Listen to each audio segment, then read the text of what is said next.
Chapter 241. Let's Play. Northern passed the two of them and waited in front. Helena and Raven slowly turned, silently observing. Terence was further back, her face plastered with divine awe. She had been looking at Northern that way ever since he cloned himself. The other two clones walked and stopped behind Northern. Another shudder took the entire forest by storm, being the most violent one so far. And finally, the creature, emerging from the embrace of darkness, revealed its true form. Northern. And the others' heads slowly slid up as the abomination manifested before them. A nightmarish amalgamation writhing with countless grotesque tentacles and appendages. At its core lurked a vaguely humanoid shape, elongated claws extending from distorted limbs made of shifting, mottled grays and blacks. Sickly white bony protrusions jutted outward, giving the illusion of countless eyes, each one insanely observing the expanse before it. A gaping maw filled with jagged fangs, surrounded by oscillating smaller mouths, composed its main head, radiating an aura of primal chaos, one Northern wasn't accustomed to. Northern looked up beyond the monster's immense, ever-morphing bulk, and saw that the twin moons had vanished, blotted out by this eldritch abomination. He clicked his tongue irritably and muttered, loud enough for the others to hear, "We've been abducted." Helena frowned, her gaze lifting toward the now empty sky. This must be it, where it brings people to devour them. Raven's head moved almost imperceptibly as she took in the colossal, sanity-devouring presence before them. An amalgamation of pure horror made manifest, its magnitude dwarfing them utterly. Then she looked below it. Its entire form was buried in a flower-shaped pericarp with tentacle-like vines, deeply rooted into the ground. And from the base of its form came slowly trudging humans holding weapons of various kinds, all darkened by a vicious and maddening shroud of darkness, their minds forever enslaved by the abomination that loomed before them. As Helena watched the thralls trudge toward them, she radiated with even more anger. She could see people that she recognized, people she talked to, fought with, all of them, acting rabid and vicious, lost to the mental tethers of this monster. She bit her lips bitterly and called to Northern. "Hey!" She breathed before continuing, her voice radiating with vengeance. "I'll be leaving that damned monster to you. Kill it in the most dreadful and painful way possible." Northern looked back with a blank expression at first. Then he grinned viciously. "Leave it to me." Helena also grinned, wearing that feral sage look back on her vibrant face. "Then leave these minions to us." A crimson lightning reflected in their eyes, and Northern was gone. None of the three saw him move. Just in an instant, a red lance, formed by a coalescence of hundreds of lightning rods condensed into a single stroke, appeared from the empty sky and struck down upon the horror like mighty thunder. The crimson lance detonated against the abomination with the force of a small apocalypse, unleashing a shockwave that flattened the surrounding forest in an instant. The ensuing thunderclap was deafening, like the earth itself was being rent asunder. The thralls lost their balance, clumsily falling, many of them thrown away by the force of the shockwave. While this affected the cohort too, they stood resolute, worthy of their reputation as one of the strongest groups of drifters around. Helena couldn't wipe the look of surprise away from her face as she hung her eyes above. This guy, Northern, far exceeded whatever her expectations were. "And he's a drifter?" she scoffed. "Something must be amiss here."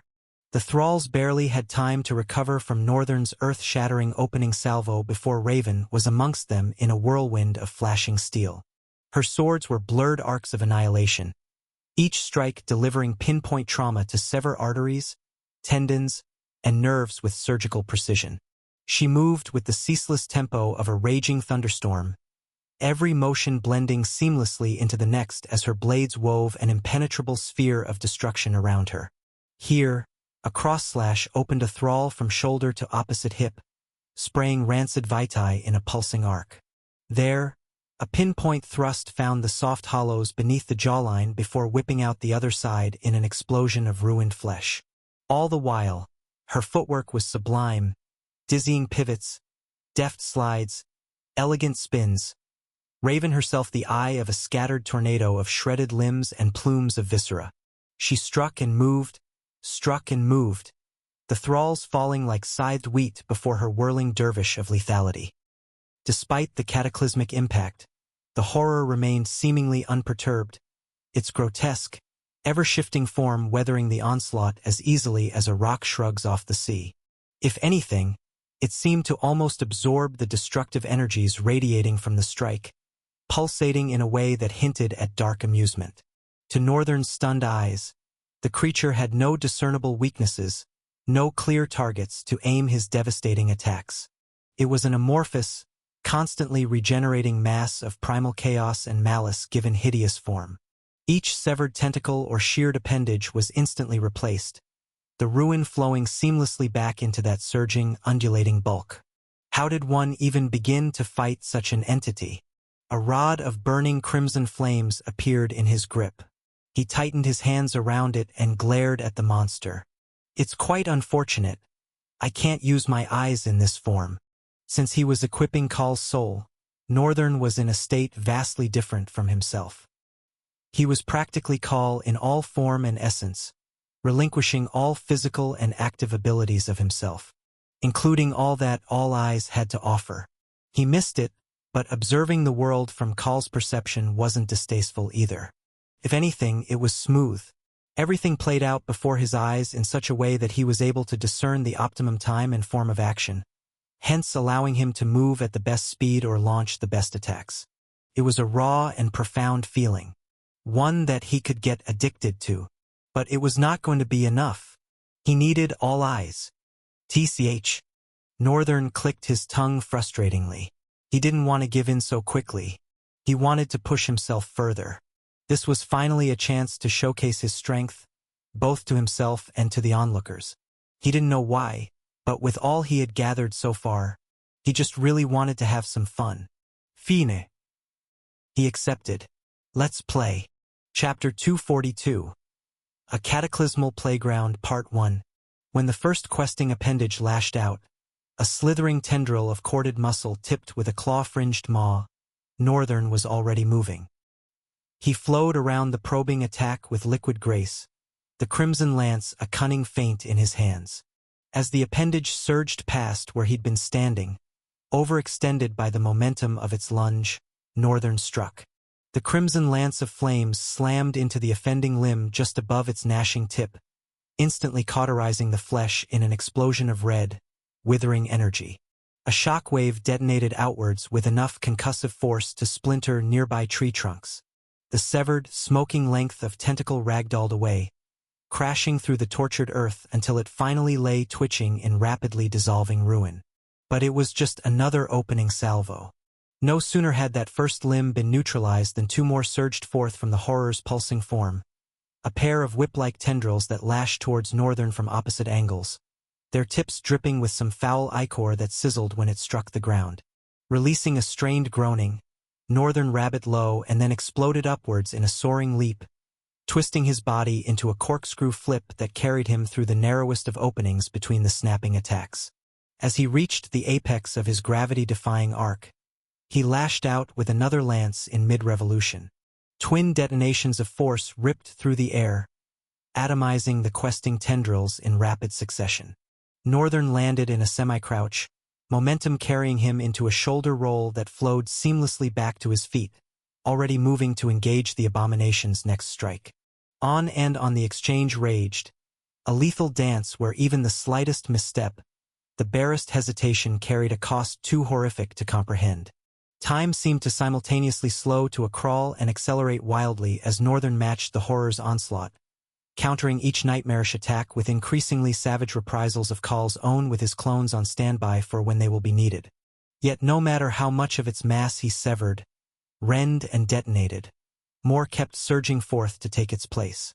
A kaleidoscopic array of gnashing jaws, slashing talons, whip-like tendrils, and any other manner of grotesque permutations assailed him in a remorseless, ceaseless torrent of violence.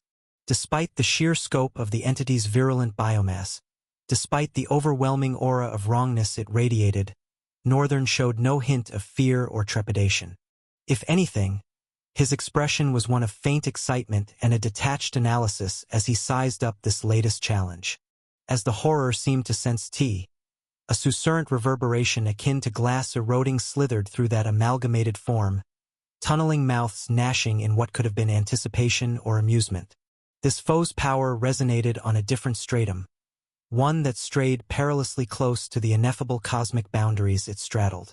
No matter, insignificant sparks would be extinguished just like all the others.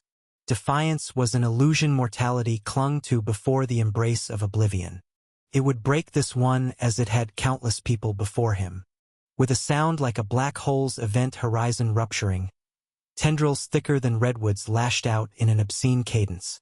They twisted into jagged lances, hooks, blades, any manner of punishing configuration capable of skewering, shredding, impaling this insignificant speck that dared raise itself against the sublime. But Northern was already a flash, a blurring red contrail in his wake as he flowed around the first containment attack with seamless ease. In the same motion, his palm sliced out, fingers splayed as if in benediction. Crimson lightning danced between his fingertips, rapidly concentrating into a searing sphere of annihilating force. With a subtle flick of his wrist, the compact singularity of energy essence detonated outwards, unleashing a roaring tsunami of power that crashed against the horror's probing tendrils. They disintegrated instantly under the overwhelming onslaught, cauterized to the very last atom in a blinding haze of thermonuclear energies. The shockwave ripped outwards, scouring the surrounding landscape into a broad impact crater littered with debris and upended trees. But Northern didn't pause, twisting into a whirling dervish as he redirected that torrent of destruction in a spiraling helix. This time, when the lightning-wreathed turbulence detonated, it unleashed countless razor-thin lances of crimson plasma that streaked outwards in an omnidirectional barrage. Everywhere they struck, the abomination's questing tendrils were severed, blown apart, sheared through with the relativistic fury of a dozen atmospheric re-entries compressed into single pinpoint impacts. The forest around them rapidly transformed into an apocalyptic kill zone as that storm of annihilation systematically neutralized any semblance of biomatter daring to exist within its boundaries. At the vortex's luminescent core, Northern hung suspended for a moment, his body wreathed in a burning aurora of power as his gaze met the horror's billion-fold regard. There was no anger there, no triumph or taunt. Only the barest hint of exertion reflected the level of force he had unleashed. Using Khal's ability seemed inherent, something he just knew how to do. Perhaps that was because his soul was in a perfect synergy with Northern's entirety. It was because he had such a massive grasp on Khal's powers that he also knew that the Maelstrom had definitely not given its all in their last confrontation. Maybe all Khal was doing was playing around and then he got ambushed by Night Terror and Northern's attacks. Northern fully realized in this moment that they never got to see the Maelstrom's full power unleashed. And that was a good thing because he could see the rate at which he desecrated the horror's limbs. He wouldn't survive being at the other end of his attacks. He knew that much. Northern sighed, breathing away tiredness. He raised his eyes to the horror, then blinked out of existence once more, a thundering hurricane of energy essence winking out as if it had never been. For a split second, there was only silence and the settling dust of near-total desolation. The next, Northern rematerialized amidst the ruin, barely 10 paces from where the abomination's pulsating, regenerating mass reasserted itself. His palm sliced out once more, this time with all 5 fingertips glowing like newborn sons of blood. Sim Ursa Quinta Tick, he intoned with conversational calm. This time, when those focused beams of power detonated, they lanced forth as muscular javelins of force 5 brilliant lances of nuclear fury that streaked through the devastated landscape like shooting stars of annihilation. They smashed into the horror's surging form in rapid succession, detonating against that shape-shifting, ever-regenerating mass with the fury of cyclonic firestorms compressed into pinpoint impacts. Eruptions of plasma and scorched, vitric matter geysered outwards with each thunderous detonation. It was as if the entity itself had stumbled into the surface of a newborn sun, Such was the scaled devastation those attacks inflicted. Still, Northern did not let up, unleashing full-power volley after full-power volley as he systematically seared away its burgeoning tendrils and questing limbs with strategic, precision strikes. No wasted motion. No bravado or grandstanding. Just a focused, relentless series of neutralizing attacks as he countered each of the horror's assaults with remorseless, inevitable force. If it lashed out with whipping cords of musculature, Northern's palms transformed into roaring cannons of plasma that blasted them from existence. Grasping claws and cavernous maws surged forth only to be sundered instantly by those needle-thin lances of energy essence that speared through any defense with surgical accuracy. At one point, the entire bulk of the horror surged forwards as a looming wavefront of mayhem, promising to crush Northern beneath sheer ruthless mass. He simply blinked out of this reality, his deadly form reappearing a scant few meters away as that tsunami of aberrant flesh crashed against the space he'd previously occupied. Without even shifting his expression, Northern re-engaged peripheral crimson beams of power gouging furrows into the heaving, vitric slurry left by the monster's passage. On the battle raged, Northern's indomitable form withering the horror's every attempt at advancement with calculated precision strikes. Craters opened in its wake, the woodland gouged away to reveal only a scorched, vitrified hell's cape more akin to the surface of an airless moon. Yet the entity itself seemed as implacable and fecund as ever, regenerating each sheared-away portion of its mass as swiftly as it was excised. It flowed and reshaped, tested the boundaries of this new threat with mutative strikes and assaults that combined into macro formations of terror.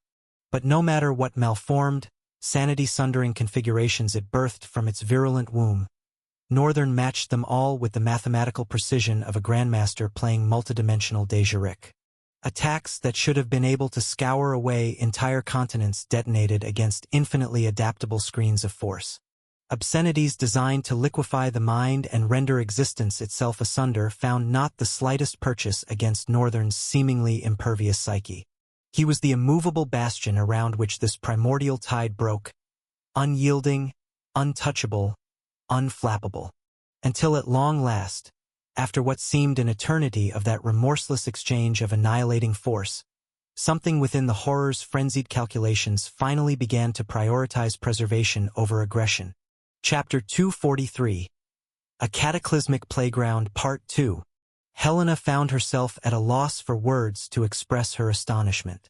Raven was more than capable of dealing with the thralls, but that didn't mean she wasn't actively engaged. What had happened was that the moment Northern dove into the battle, the entire place shook tremendously. Thus, she couldn't help but look ahead of her. What she saw captured her attention. She stared open-mouthed as Northern unleashed devastating attacks on the colossal horror. With each strike, the earth scattered, trees flew, and the thralls became the least of their concerns. Now, they had to focus more on surviving the cataclysm that erupted from every one of Northern's attacks. And that task required far more energy than dealing with a few mind-enslaved drifters. At some point, Helena had to stop in her tracks and look back, barely resisting the urge to shout and tell Northern to consider their safety too. The guy was practically fighting as if he were the only one present. But that would have been too much to ask. Besides its domineering size, the horror possessed an unfair ultra-healing ability. Northern had probably realized that the only way to win this battle was through heavy attacks first. Due to the monster's enormous body, it was imperative that the damage inflicted must be felt.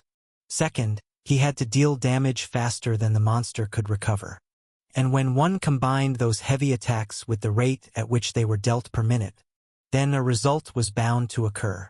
They just had to trust the white-haired boy. Or was it black-haired now?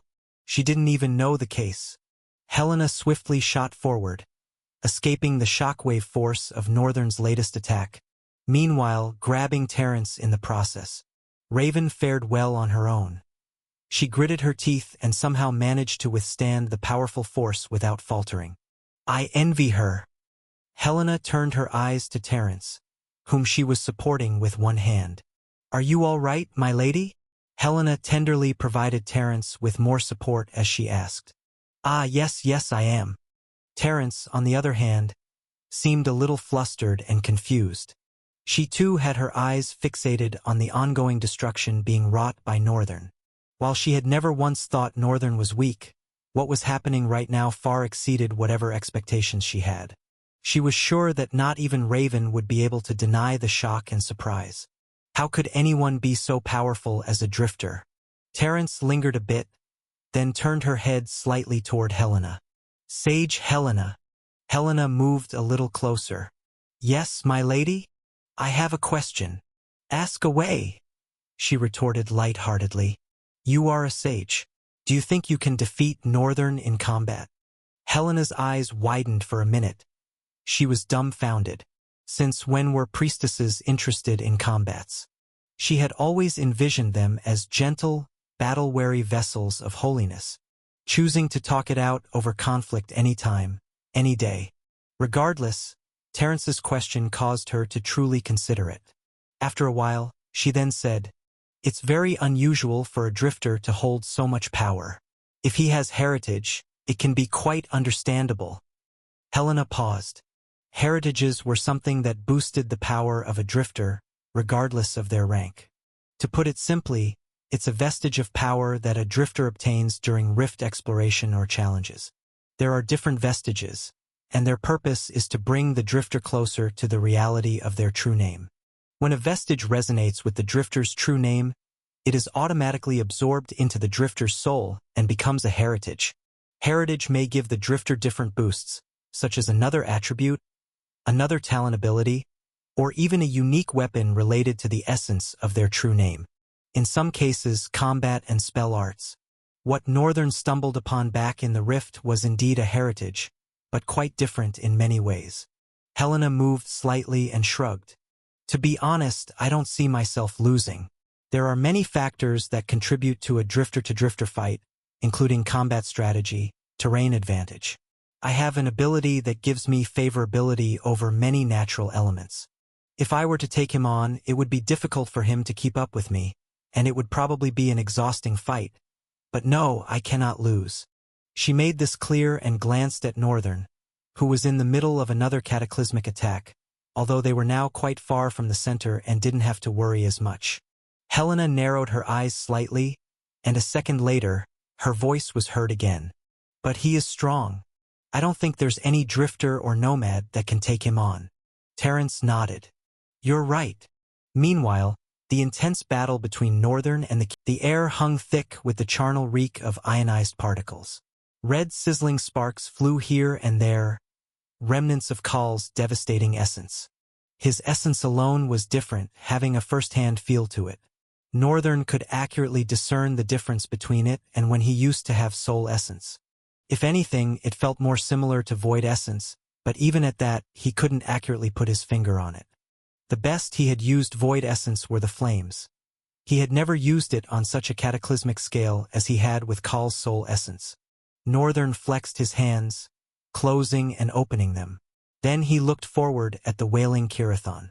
The monster screeched into the dark sky, piercing the air with its deafening cry, such that the wind trembled with visible waves of vibration. Everything froze under intense pressure. Even Northern barely hung on. The monster then slowly turned toward him, its hands extending out of its body and slamming into the ground. The tendrils that made up for other hands shot at Northern at blinding speeds. But he simply waved his palm. In a blink, an array of crimson lances appeared before him and collided with the monster's tendrils, causing a midair detonation against the whitish tendrils. Northern materialized 2 more lances, held them tightly like swords and staggered back as if about to fall. But in the next millisecond, he vanished. Chapter 244. A Cataclysmic Playground Part 3. Northern vanished and reappeared high in the air above the Kirathon's massive form. Twin crimson lances blazed in his hands as he arced downwards, letting out a thunderous battle cry. The lances left streaks of crimson energy as Northern descended like a meteor. The Kirathon, in response, shot hundreds of tendrils upward, approaching Northern's form with sheer obliterating force. As both onslaughts collided, a supersonic reverberation tore through the space, its incandescent light drowning the night in day for a blinking moment, before everything returned to the way it was a moment before. Northern, unrelenting, was already behind the monster. He had used the blinding light as cover to escape the monster's troublesome eyes. It was one of the few things he had observed about the horror. Even though he wasn't using all eyes at the moment, his keen observation and precaution had earned him a habit of its own. And that was why he was able to tell, in the nick of time, just how glued the horror's eyes were on him. This allowed every one of his attacks to be anticipated, expected. He couldn't tell how exactly that played out, but it wouldn't be too far-fetched, considering that the Kirathon was a monster that dealt mental attacks. Maybe it had some semblance of intelligence.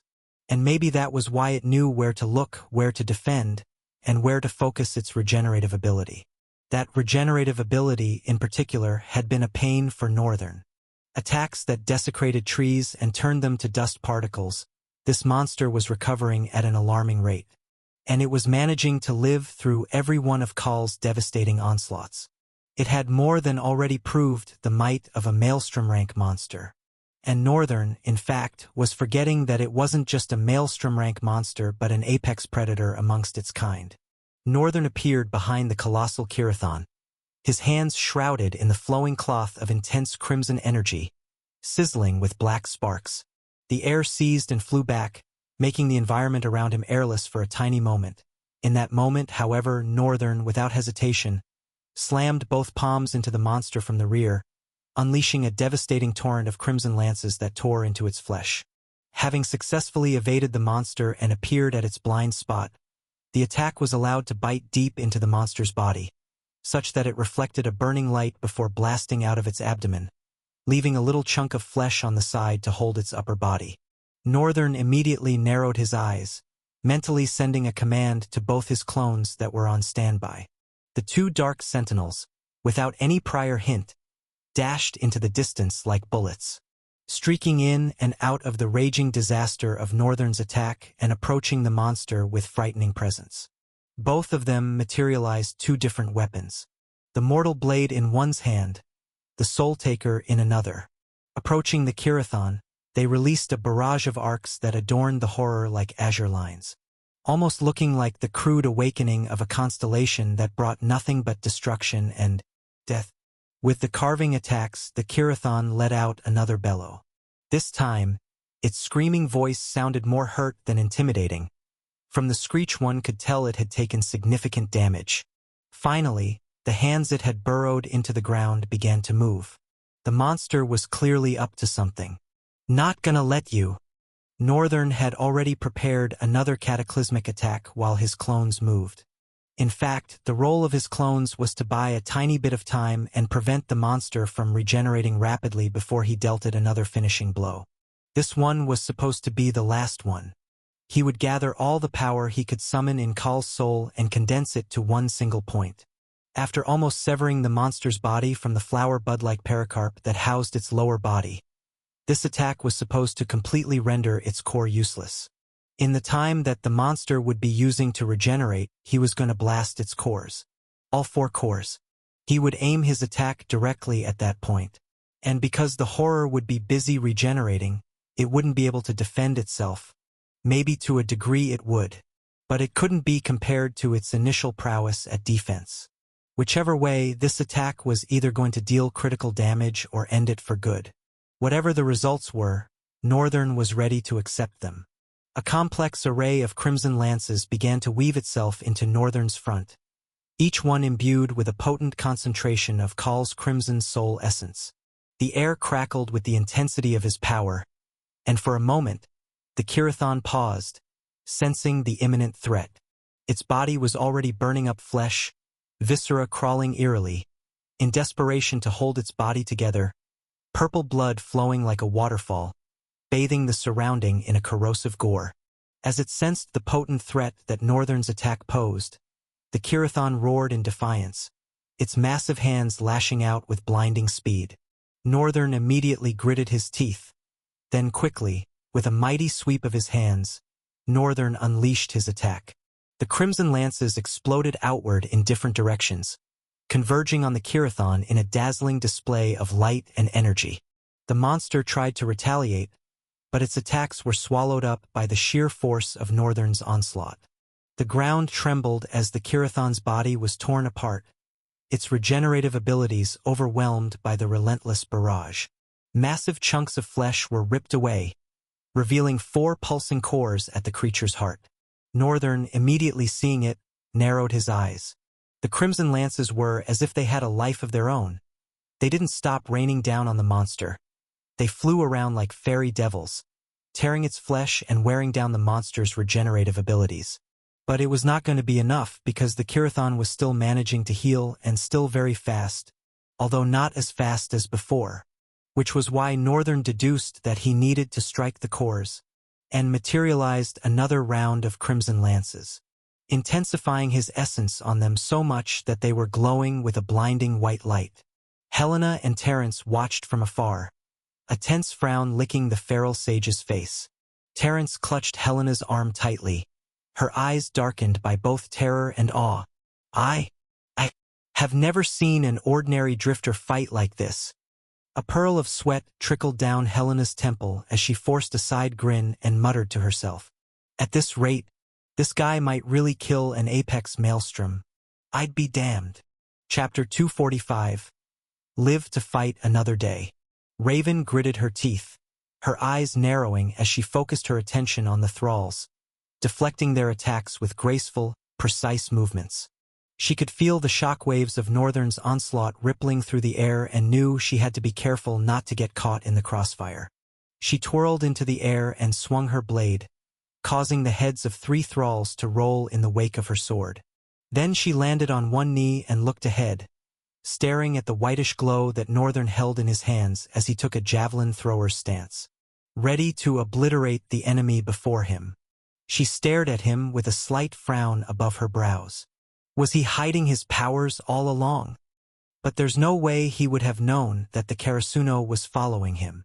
It was exactly as she had said. The Kageyama clan practiced an ancient technique of surveillance called Karasuno. It was a passed-down technique where one needed their essence to activate it. Once activated, the technique takes on a near-life form, able to act as a black crow that traces its target without being noticed. All it needed to stay hidden was the presence of soul essence. As long as its target had soul essence, it could never be seen unless the user willed it so. Through the eyes of the black crow, it was possible to see what the target was doing.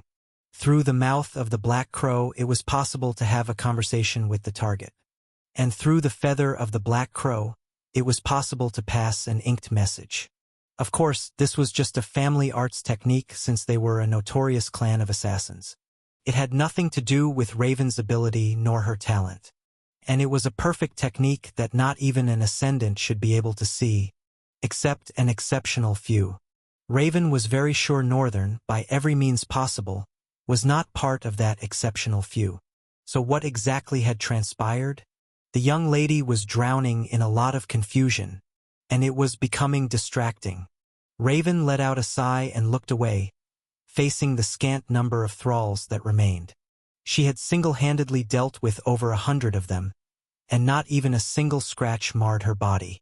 Suddenly, the entire landscape shuddered. That was when Northern's intensified Crimson Lances, glowing with a blinding white light, streaked towards the Kirathon's 4 pulsing cores. The monster tried to retaliate, but its entire form was already overwhelmed by Northern's prior onslaught, its flesh incessantly being rendered asunder. As the lances struck the cores, a deafening explosion rocked the area. The Kirathon let out an agonizing roar, its massive body convulsing violently. Northern watched intently, waiting to see if his attack had been decisive. Slowly, the Kirathon's movements began to slow, its regenerative abilities faltering. Northern narrowed his eyes, sensing an opportunity. Gathering the last of his strength, he charged forward, his hands wreathed in crimson energy. "This ends now," Northern bellowed, slamming his palms into the Kirathon's weakened form. The monster lunged its hands and tendrils forward, but its attacks were feeble. With a flick of his hand, Northern warded them away. Then he tore into the Kirathon's body with his hands covered in dancing red flames, ripping through its flesh and reaching for its core. However, Northern's eyes suddenly furrowed. He deepened his hands further into the now dying body of the monster, a deep frown now contorting his face. The monster's massive form lifelessly dropped to the ground, expunging a cloud of dust and smashing debris into splinters around. Northern removed his hands. They were empty. He looked at his purple-soaked hands, then raised his eyes to the monster's corpse. By this time, Kal's soul was wearing off, and he was slowly reverting to his original body. Wow! I'm enthralled. You are totally on another level. Helena's voice resounded with jubilation as she approached Northern. She was with Terence, who was still staring at Northern with so much awe radiating from her eyes.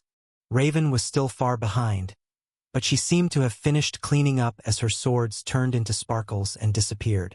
The veil that covered the light was finally uplifted, and scarlet light was subtly leaking from the horizon. Northern, with a pale face, turned to them. He didn't have to speak. His facial expression was enough to warrant an immense amount of concern from Helena and Terence. Hey, Flower Boy, are you okay? You just defeated an Apex Maelstrom rank monster. That's not quite the face for celebration.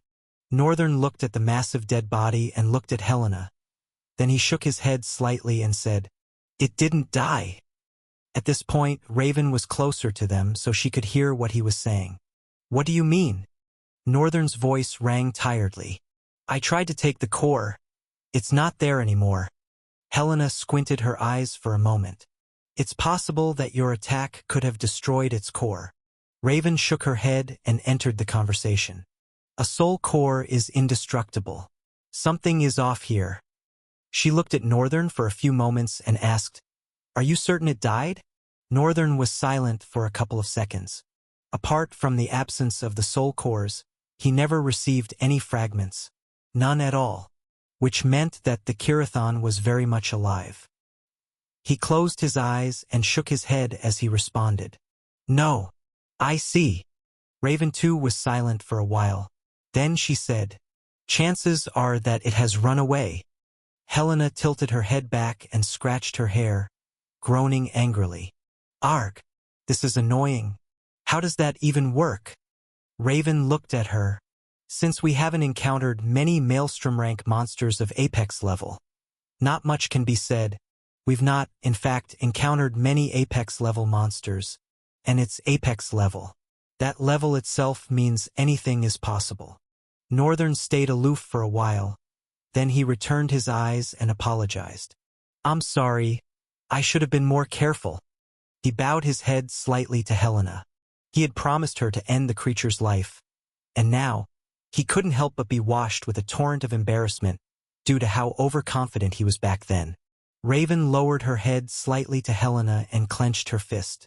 If you decide that you are not going with us, I will understand.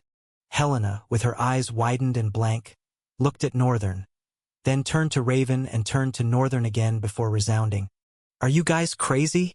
Flower Boy, you practically obliterated that thing alone. And you think I'm not already satisfied? She gave Raven a knock on her head, causing her to frown slightly and look up. You can stop with the nonsense act. You know already that I am following you on this journey, and besides, hell, in no way will I let you go away with my precious map. She looked around. It was subtle, but they could now hear chatters and steps. Of course, with the destruction of this level, even if the entire area was covered in the monster's veil, it was impossible that the main city didn't sense or feel anything. It was only a matter of time before they reached here.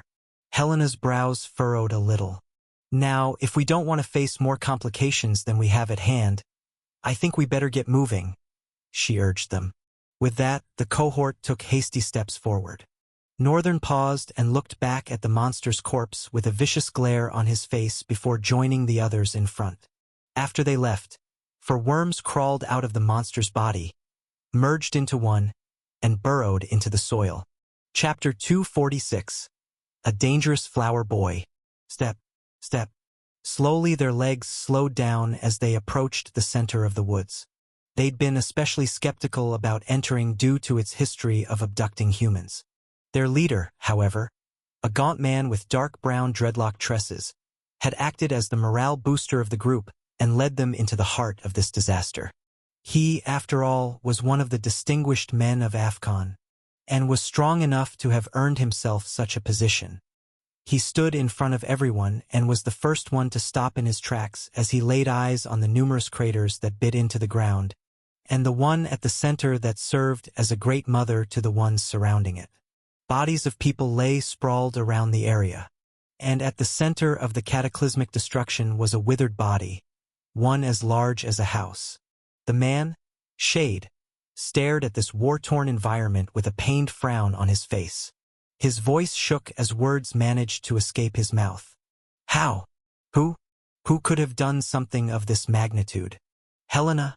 He paused for a moment and shook his head. No, Helena is strong, but she can't defeat the Kirathon. She has tried too many times, and it has all been futile. He turned his small eyes to look at the lifeless bodies lying around.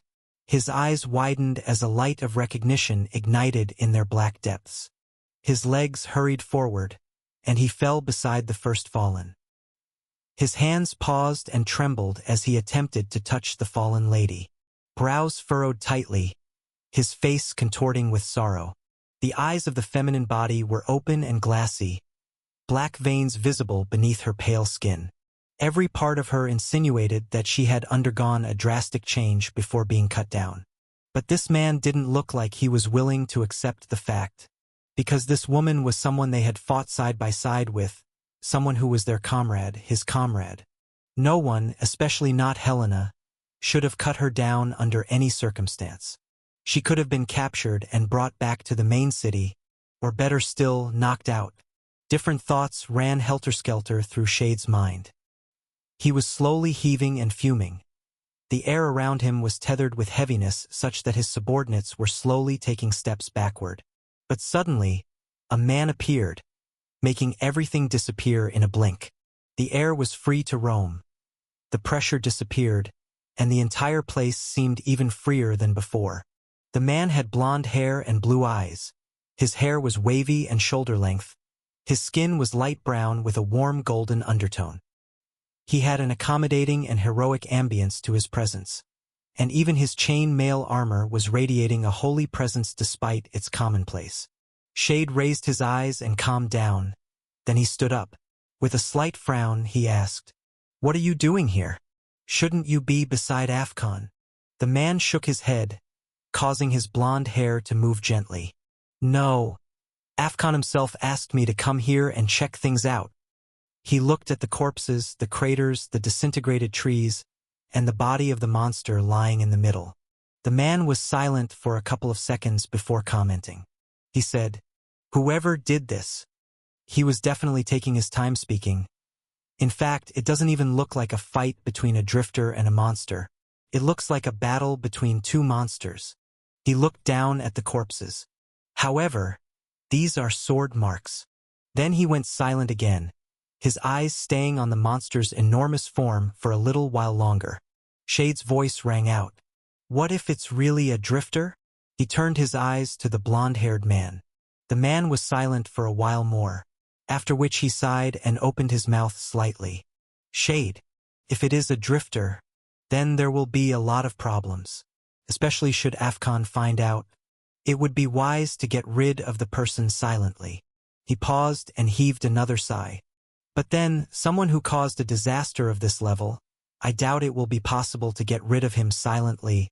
How about we involve the Empire in this matter?" Shade nodded. "That seems like the best course of action.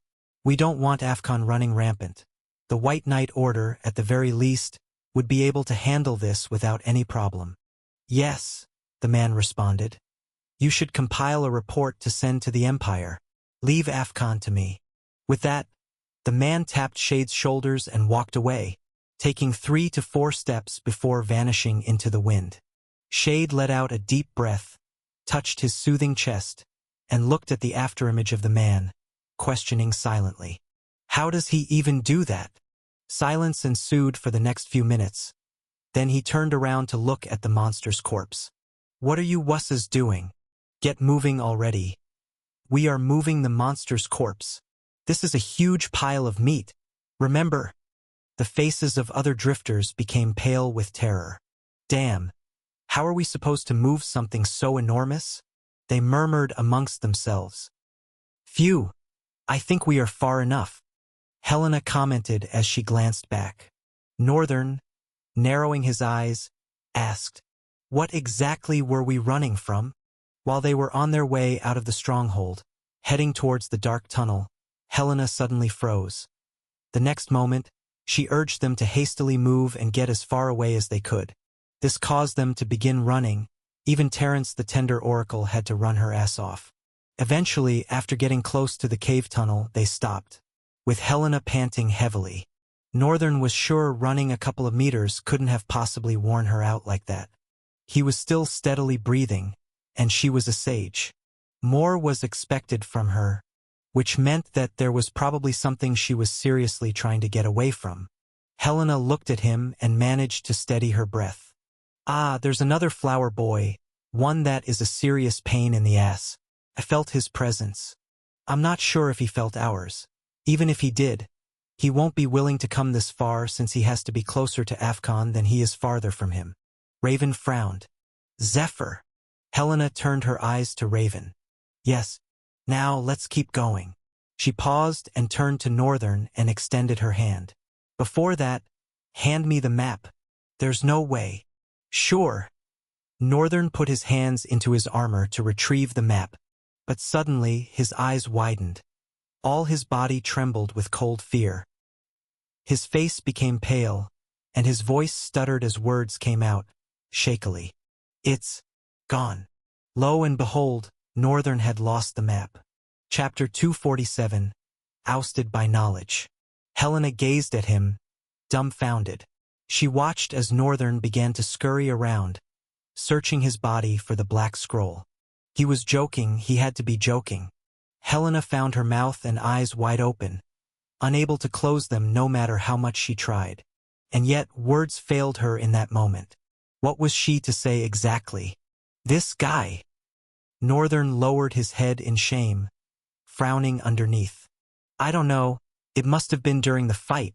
Maybe I was careless. He wanted to say more but stopped and ground his teeth. He didn't even know how it worked. Call's body overrode his own. Could it have been possible that the map was expelled from his body during the process? Or had it simply fallen during his fight with the Kirathon, and he didn't even notice it happen? He was utterly confused, annoyed, and disgusted with himself for making such a stupid mistake happen. He definitely knew for sure that the map was a crucial material for their travel. It was the reason why they were going in the first place. And yet, Northern felt a harrowing pain as he thought about it.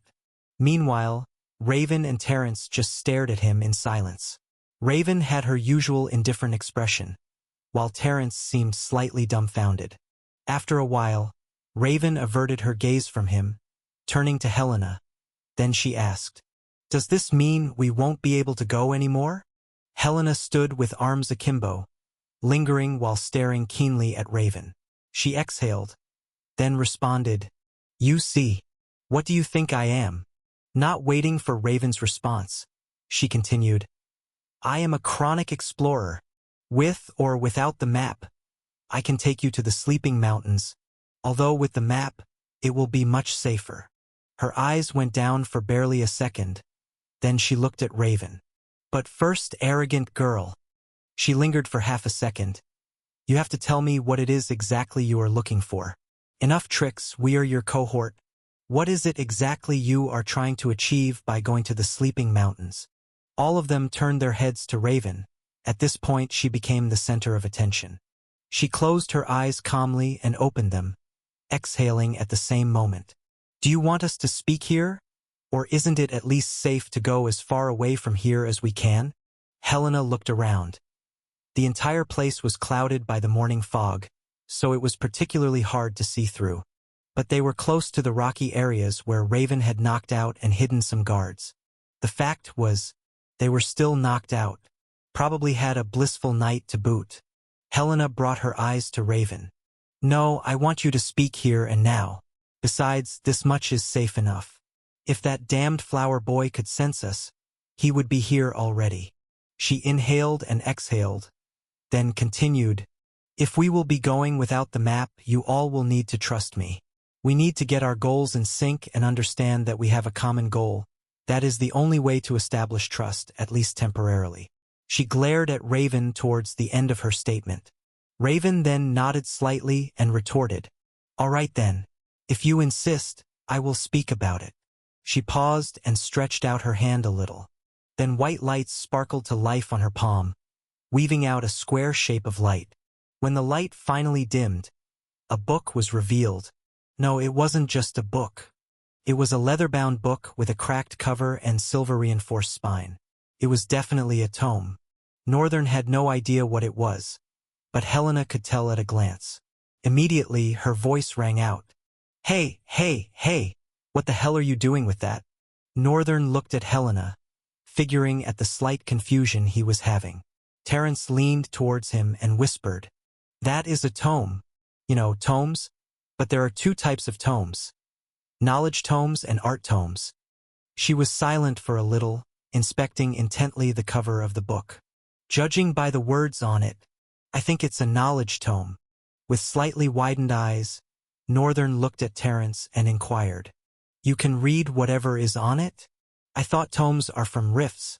Do they have the same language as we do? Terence turned her eyes to him with a soft, sweet smile gracing her lips. Then she said, I am a vessel of an inconsiderable amount of soul essence, far closer to all than anyone on this continent is.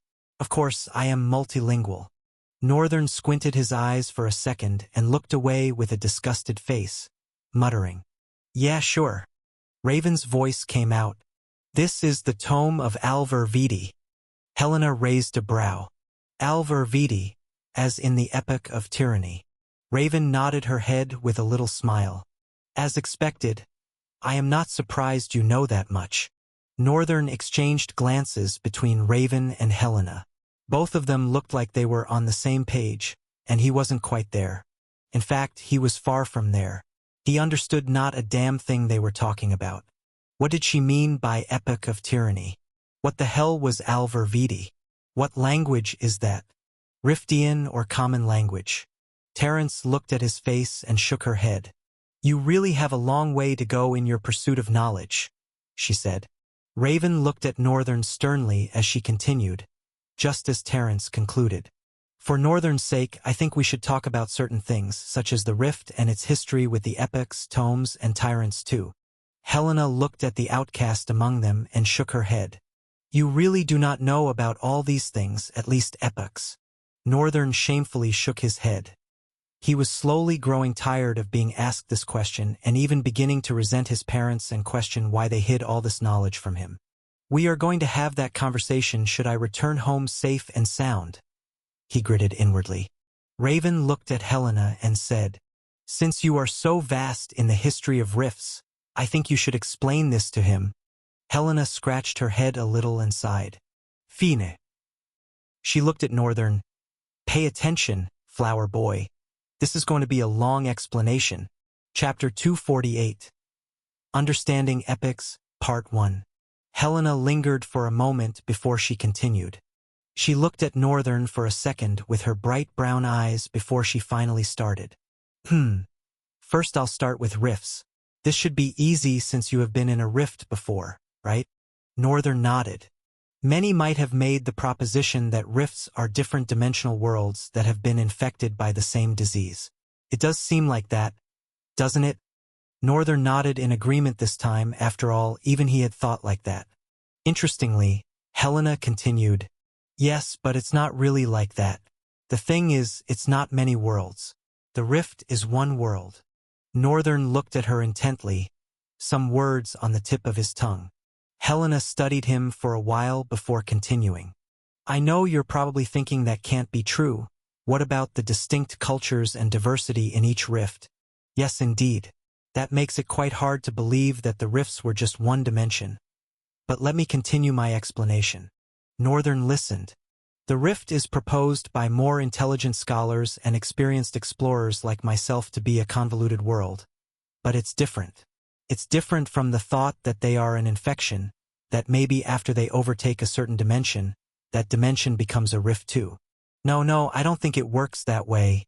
When you study the ancient murals, if you've come across them in different rifts, you find the common link between the history of the world in relation to certain beings that are known to be the originators of the world, the origins of the first world. A spark of understanding ignited in Northern's eyes. Somehow, all that Kahl was trying to say was making its way back into his head. When the maelstrom was referring to origins, did he really mean a deity of some sort? Abandoning his thoughts, Northern brought his focus back to Helena. You see, the rift is believed to be the first world to ever exist. It is a world that combines all worlds that have ever existed. But I believe that something must have really happened to it. She folded her hands and stood confidently as she continued to explain to Northern. Epochs are basically eras in the world of the rift. Do you know that no active way to enter rifts or make them appear has been created? Or at least none that I know of. And I firmly believe that it is currently impossible to do so because when rifts appear, they just don't appear. It's like their time and space is tearing into our time and space, so what I'm trying to say is that there are several epochs in a rift, and each epoch had a predominant event, a culture, an origin, and more things like that. When rifts appear, contrary to what we think, that they share the same timeline as what is happening in our own world, it's not really like that. She paused to ask Northern a question. Flower boy, have you ever seen a human in a rift? A human, one like yourself. Northern thought for a while and shook his head. No. Exactly. But it's possible for humans to be in rifts. How, you ask me? Because the first world also consisted of the first set of beings. Can you tell me what you have proposed to be the history of the rift you were in? Northern thought for a moment and opened his mouth. Well, there was the Red Mine, which I believe was always a kingdom, but the king sold his people for power and became a monster. Instead of becoming the guardian of the rift itself, the king became the core, and the power, having overtaken the king's place, became the guardian of some sort. Helena's eyes squinted as she listened to Northern. She shook her head when he was done. No, it doesn't quite work that way. I bet there was some sort of anomaly in the rift you were in, which cannot be out of place considering it's one of the rifts that appeared suddenly. Northern narrowed his eyes. What do you propose then? I don't know for sure, but monsters are a core part of rifts. They are a civilization too. That is just how vast and complex the first world was. It's as big as a convoluted combination of the other worlds, which is why the ancient tomes call it a convoluted world. Now, when they appear in our own space, they appear with their epoch. Imagine it more like a portal opens up in space and you're going to yesterday, or another portal opens up and you are going to the day after tomorrow. Northern raised a brow. It was a complicated proposition. He was prompted to challenge it. He spoke. But doesn't that mean there wouldn't be a true existence of the monsters? If they are from the past, doesn't that mean they have already existed? No, it doesn't quite work like that, flower boy. You see, when trying to understand the concept of the rift, you are not allowed to judge it based on the concept of our world. These monsters are still real, whether they exist from the past or the future. They're real enough to kill you, at least. Northern got the point she was trying to make. What mattered was that if you don't act quickly, thinking they are unreal, well, you know the stakes. Another reason why it would be inconsistent to call them unreal was because of Mr. Fluffy. Mr. Fluffy, which he found in that rift, had continued to exist just as a normal, real beast-rank monster. Helena continued, and so, there are several epochs. Wait, I think we have a good understanding of this. Northern lingered for a second, then responded, I do have a lot of questions, though. Of course, even I do, too. These are things I learned from studying murals and ancient tomes. I have so many questions, which is why I can't stop exploring. For example, I'm still very curious about how vast the first world is. I'm also curious as to whether rifts are a phenomenon caused by a defect of the first world due to a mishap between origins and tyrants, or if rifts are an actual phenomenon on their own that is bound to infect other worlds, just like it has infected the first world. Northern gulped. Surely, Helena's level of knowledge was far superior to his. But maybe this journey would allow him to learn some things. He'd finally be able to know about these origins Call was talking about and whether the Chaos Prince was an origin too. I just wanted to know. What are origins? Are they deities? Chapter 249. Understanding Epics, Part 2. Raven answered his question. Not quite, she said, lingering for a moment before adding. They are believed to be a personification of some sort, like the personification of the moon, the personification of the sun, the personification of happiness, sadness. There are quite a lot of them, and they are referred to as origins, although the whole concept and history between them goes much deeper than that. If there is anything that would be close to the concept of deities, I think that would be tyrants. Northern looked at her. What is that?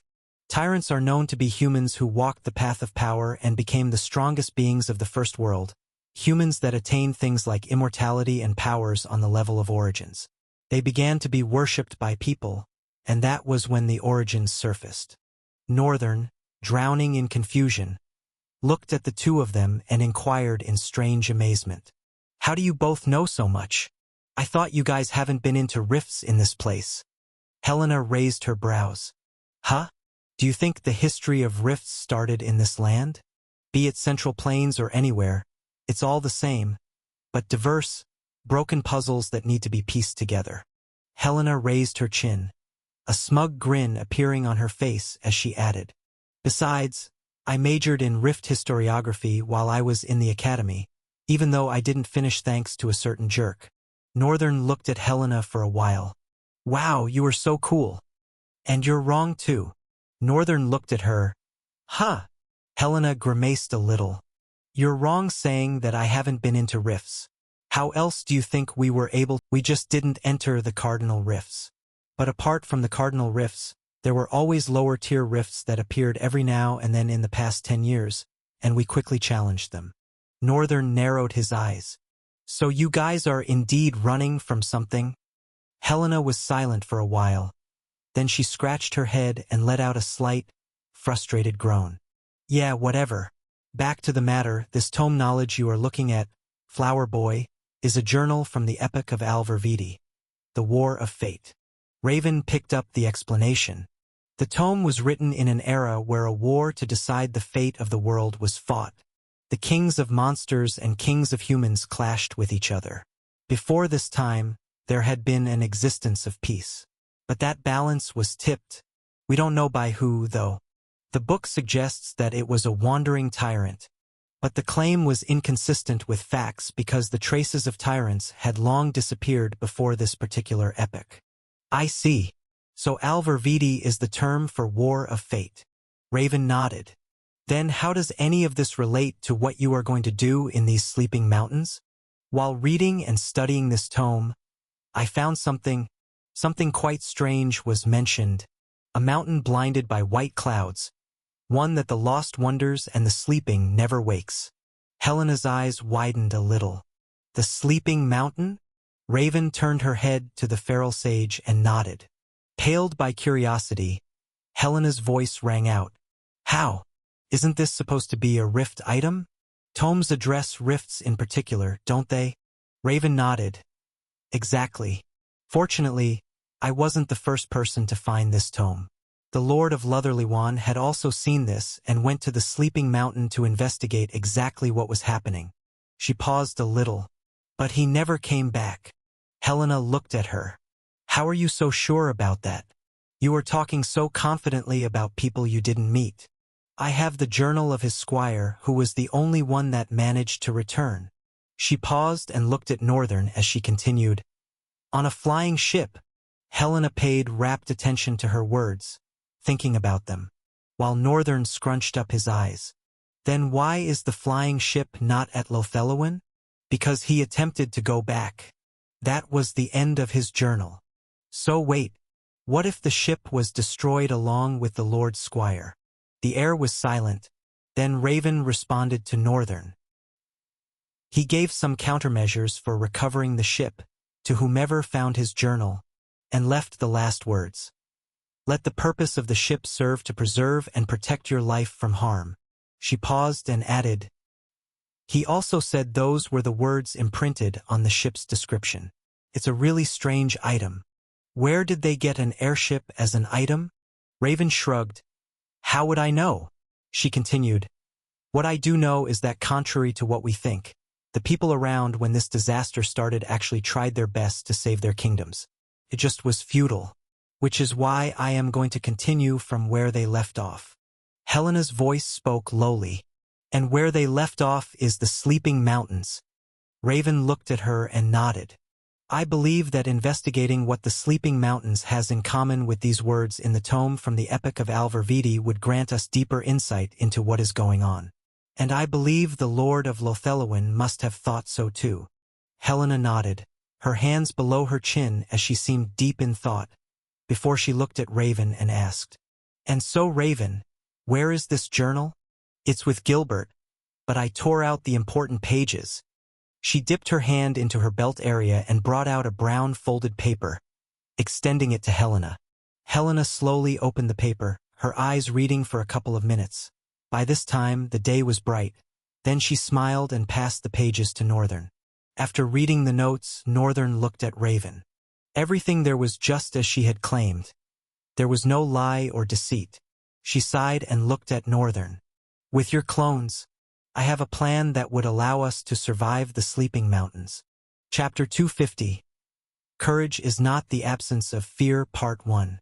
Thanks to Helena's pathfinding abilities, they didn't need to pass through the dark cave.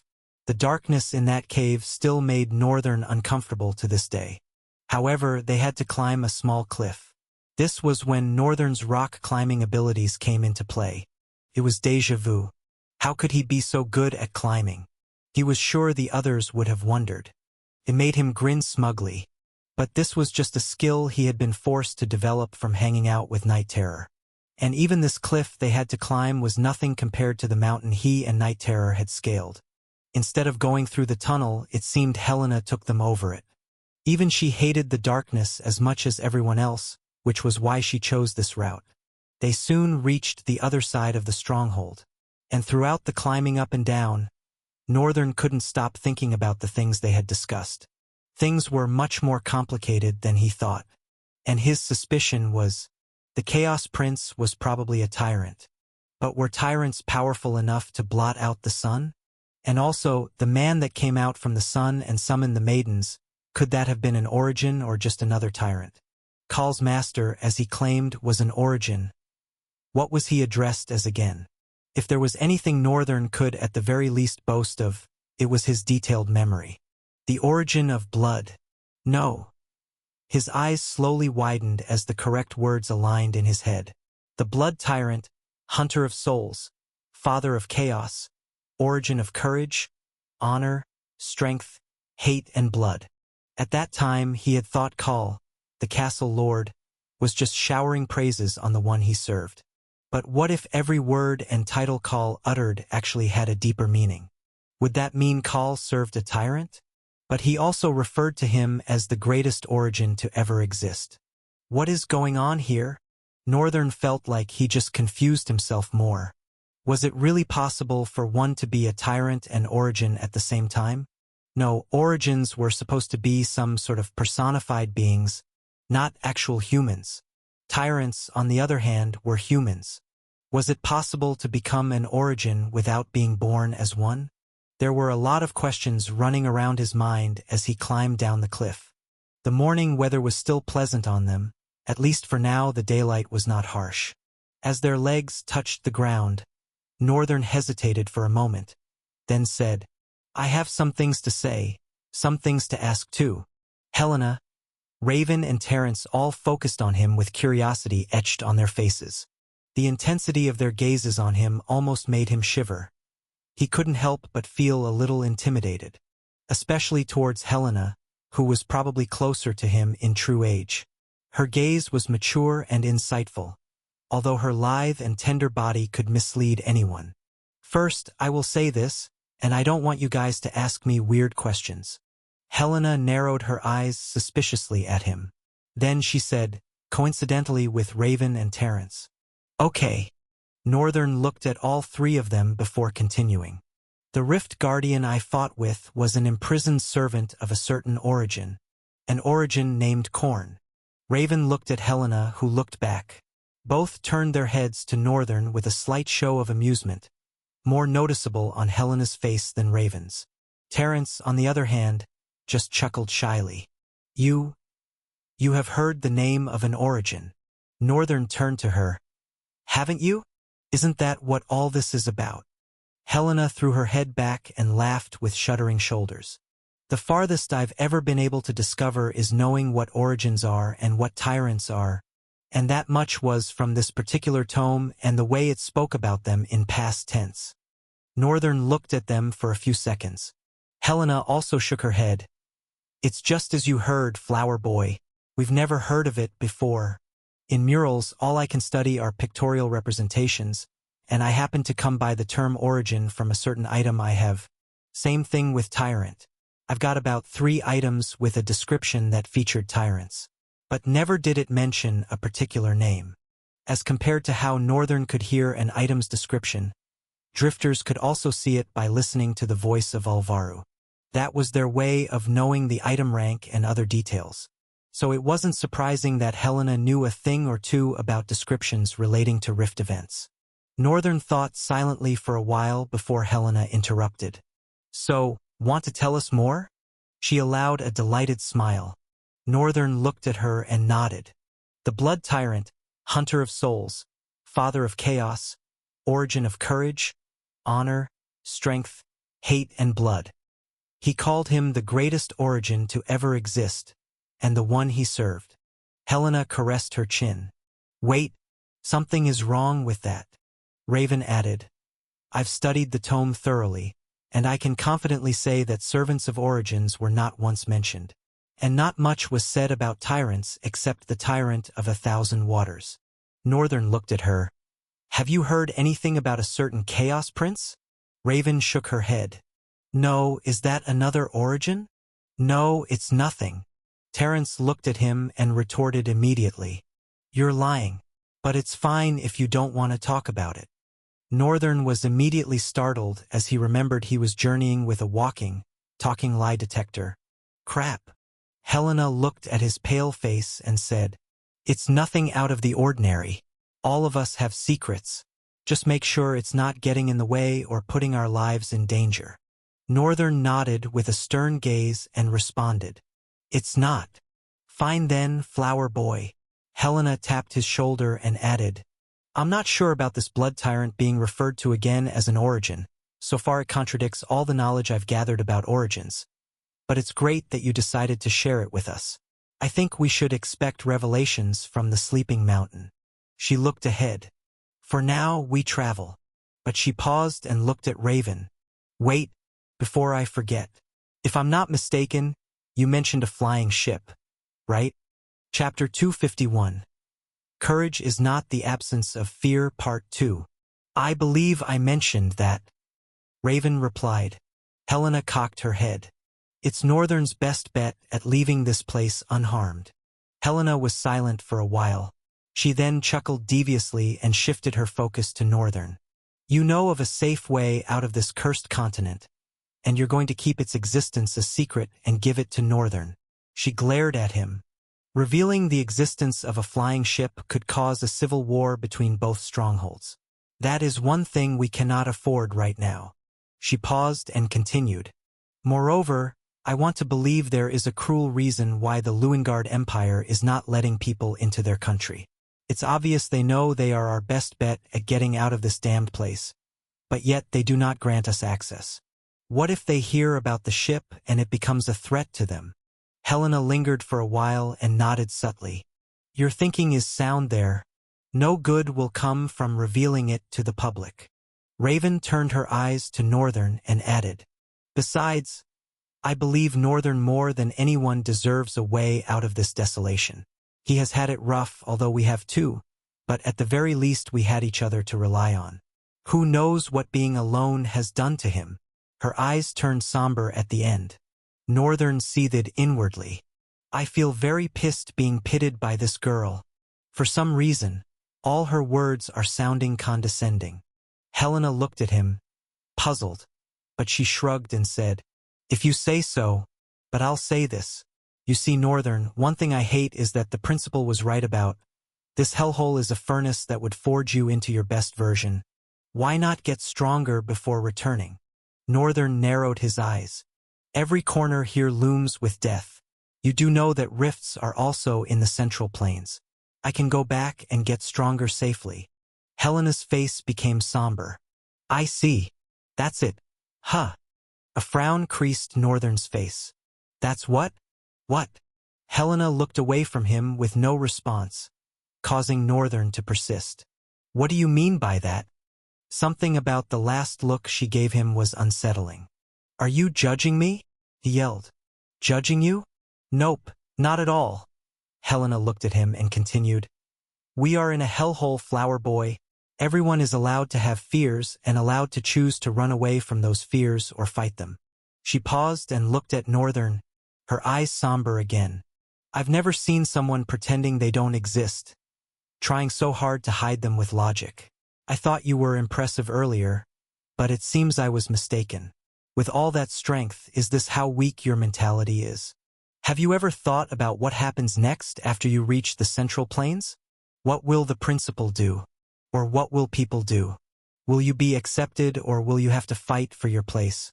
Which would be much easier if you just exercise patience and grow stronger here." Northern's frown deepened. "Don't do that. Don't act like you know me or you're some expert at reading people. Don't do that because you don't know what I've lived through to be alive. And what would a few more times give? Why do you have to be so guarded about your fears? You don't have to block them out like they don't exist. You're scared of dying. You want to get your butt out of here as soon as you can. Go back to the embrace of your parents. Live your life like a normal kid, just like you've always imagined. And Flower Boy, there's nothing wrong with that. You're young. Heck, are you even 18 yet?" Northern felt a bitter pang in his throat. Helena was talking to him as if she thought he was 18 years old at best. But in reality, his mentality, at least up until now, was supposed to be much older, as old as hers. It stung hard. Hiding his fears, pretending they don't exist? He had no fears. However, right now, even Northern was having a hard time believing that himself. Even though he had gained tremendous strength, had the events in the rift traumatized him more than he expected? He thought he was fine. But all the while, was he pretending to himself? Thinking that going home was the only way out of this hell? He wanted to survive. Sure, yes. But did it have to be by running away? Northern frowned and dropped his head, clenching his fists tightly and saying nothing. The others stared silently at him. After a couple of minutes, it was starting to get a bit awkward among the group. But Helena turned towards the direction of the tall tower that usually served as a compass of sorts for her during her travels. Her eyes, however, plunged much farther than that. She pointed forward and said, "We are going still far. You see those backdrop of mountains marking the horizon we are looking at right now." She looked back over her shoulder and grinned. "That will be the beginning of our journey." She then turned around fully, was silent for a while, and then looked at Northern. "Look, I'd advise you to go back at this point. You're probably just better off somewhere safe. Okay. Maybe you don't know how perilous this journey is about to get." She inhaled and exhaled. "I'll tell you. You see, the map would have provided us with diverse travel options and ways to choose. Since it has every area marked out, our travel would have been relatively safe." She paused. "At least with the map we would choose and know the danger we are walking into. But without it, we just have to confront whatever hits us." She looked deeper into his eyes.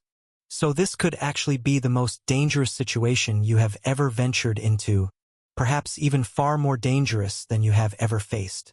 The Sleeping Mountains is the location of the last Cardinal Rift, and it's a Tier 4 rift."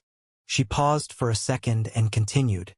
"I suppose the rift you entered was something around that level, but don't be quick to judge rifts. The tier system is just based on soul essence readings. What you could meet inside could be way more dangerous than anything you've faced. So you'd be foolish to think you can take it on, just because you have before." She put her arms akimbo. "Actually, I think you're better off leaving. What do you say? Want to crawl back to your hole, Flower Boy. Chapter 252. Courage is not the absence of fear, Part 3. Northern's head was still lowered. His hands were so tightly clenched that his fingers were digging into his palms, and he didn't seem to care. All that Helena said was strangely annoying, grating. He walked forward with a deep frown and muttered, "Let's go." Helena looked at him with a blank expression. Raven walked forward too. Stopping beside her, she commented, "Did you have to go that far?" She turned to look at Raven and returned her gaze to Northern's retreating back. He's weak-willed. He has so much potential but is shielding himself from something. People like him are the ones I hate most. But it's quite understandable. I have seen people break apart mentally from the things that have happened in this desolation.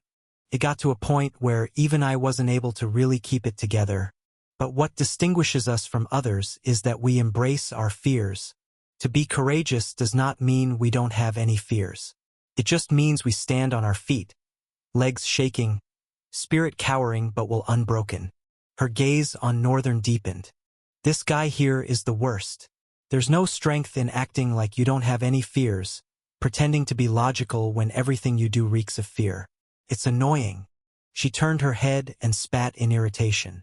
Raven's eyes stayed on her for a while, then she nodded. Looks like he is determined to go nonetheless. Shall we move? Helena shrugged. Don't blame me if he gets killed.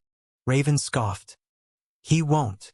With that, the group began their journey, with Northern walking a bit apart from the others, silent and just moving. The path they had to traverse for now wasn't difficult but at least sandy and somewhat strenuous to walk, so they grew quite tired in a couple of hours into their journey. Plus, the daylight in the Sloria territory seemed to be harsher for some reason. The journey was almost frustrating because the closer they walked to the tower, the farther it seemed from them. And it was important to pass it because it was supposed to mark the entrance to the mountains. The group silently walked forward, except at intervals where Raven and Terence seemed to be in conversation.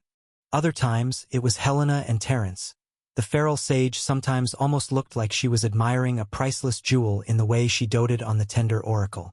She and Raven did not speak much, but there were times where they exchanged a word or two out of necessity. Northern just stayed to the side, proceeding with a gloomy air around him. He was angry, but also at this point being objective with himself. The things Helena said, were they really true?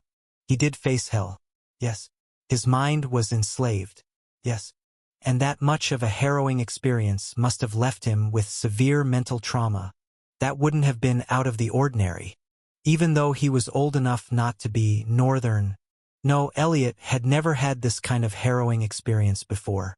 He was solely a pampered child until the moment he died. It was difficult to place high expectations on himself because, in truth, many kids originally from Trael were far more resilient than he was.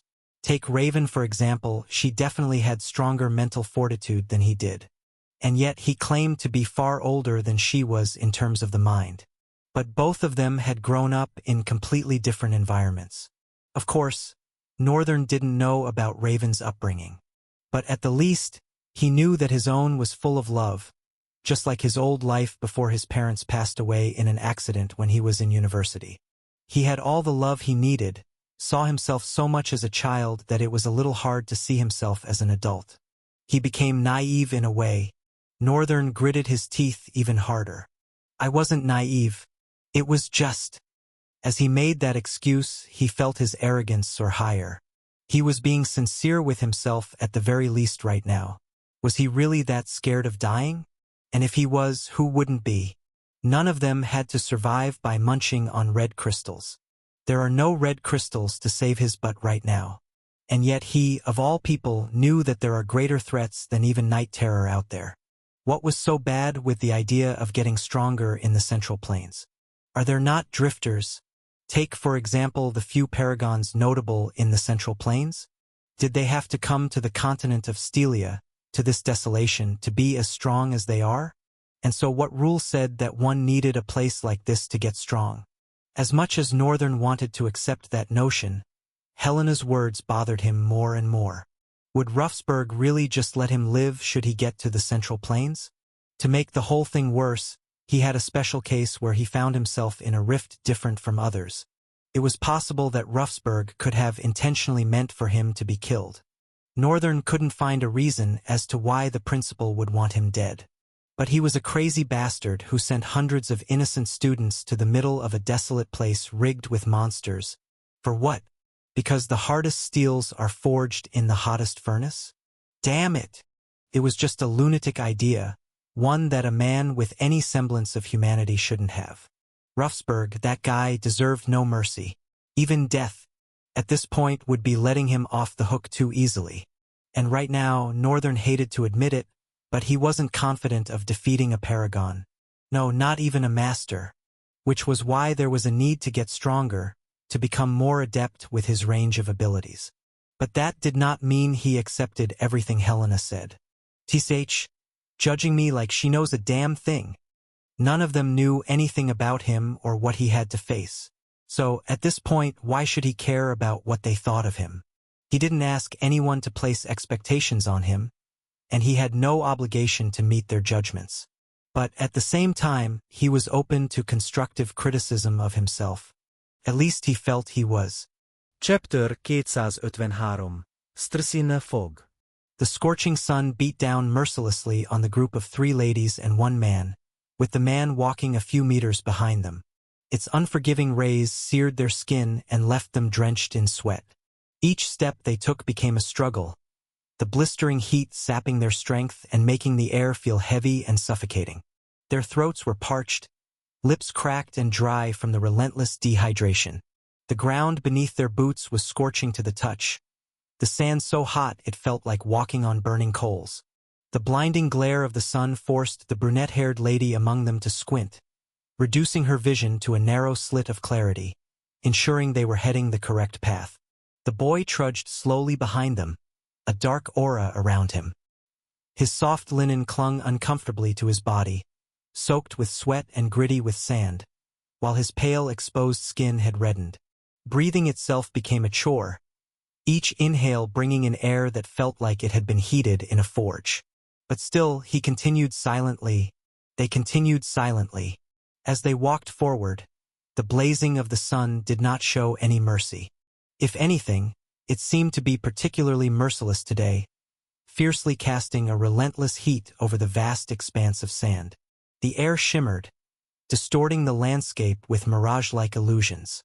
Amidst the rolling dunes, a tangled mass of bleached bones jutted out, their twisted forms hinting at the presence of some malevolent evils at one time. The brunette lady paused when she came by the first one, narrowing her eyes and looking around with her hand above her eyes. "What is it?" the dark-haired lady with burning crimson eyes asked her. "We are getting closer." The wind at this point was stronger, carrying with it waves of sand that shrouded their path forward like a fog. It was a fog of sand, and it was incredibly difficult to look ahead. However, she continued to lead them, even into the fog of sand. After a few more steps, they began to come across more and more of these buried bones. And after a while, they finally emerged from the fog of sand, revealing a compelling and intimidating landscape. Enormous ribcages arched skyward, and skulls with jagged, uneven teeth lay half-buried, partially obscured by the shifting sands. Each bone, eroded and weathered by time, told silent tales of battles long past and monstrous beings that once roamed this desolate place. Rising from this skeletal graveyard was a towering structure, a monolith forged from the very sand it dominated. The tower's surface was rough and uneven, with grains of sand perpetually trickling down its sides as if time itself was eroding its foundations. Ancient symbols, barely discernible and worn smooth by countless years, adorned its base, whispering secrets of forgotten eras. Cracks and crevices marred its facade, giving it a decrepit appearance, as though it might crumble at any moment. Yet, there was an undeniable aura of mystery about it, a testament to an age long gone, standing as a solitary sentinel amidst the sea of sand and bones. Helena looked up at the solitary sentinel for a few seconds. She then looked around. Raven observed her for a couple of minutes and asked, "You've seemed somewhat cautious since we entered the sand fog. Is something wrong?" Helena lingered for a moment, then replied, "You see, little worm, the thing is..." She looked back. Northern was just emerging from the sand fog. "There's not supposed to be a fog." Raven narrowed her eyes. "What does that mean?" "I'm not sure. But it can't be. There's going to be a sandstorm. If we continue, we might get caught up in it at night and not survive." Terence interrupted Helena. Both Helena and Raven looked at her. Their eyes slightly widened. "A sandstorm?" Terence nodded. "I'm not sure what it is, but I think it's the cyclical passing of a strange creature. The fog is an indication. How can I explain this?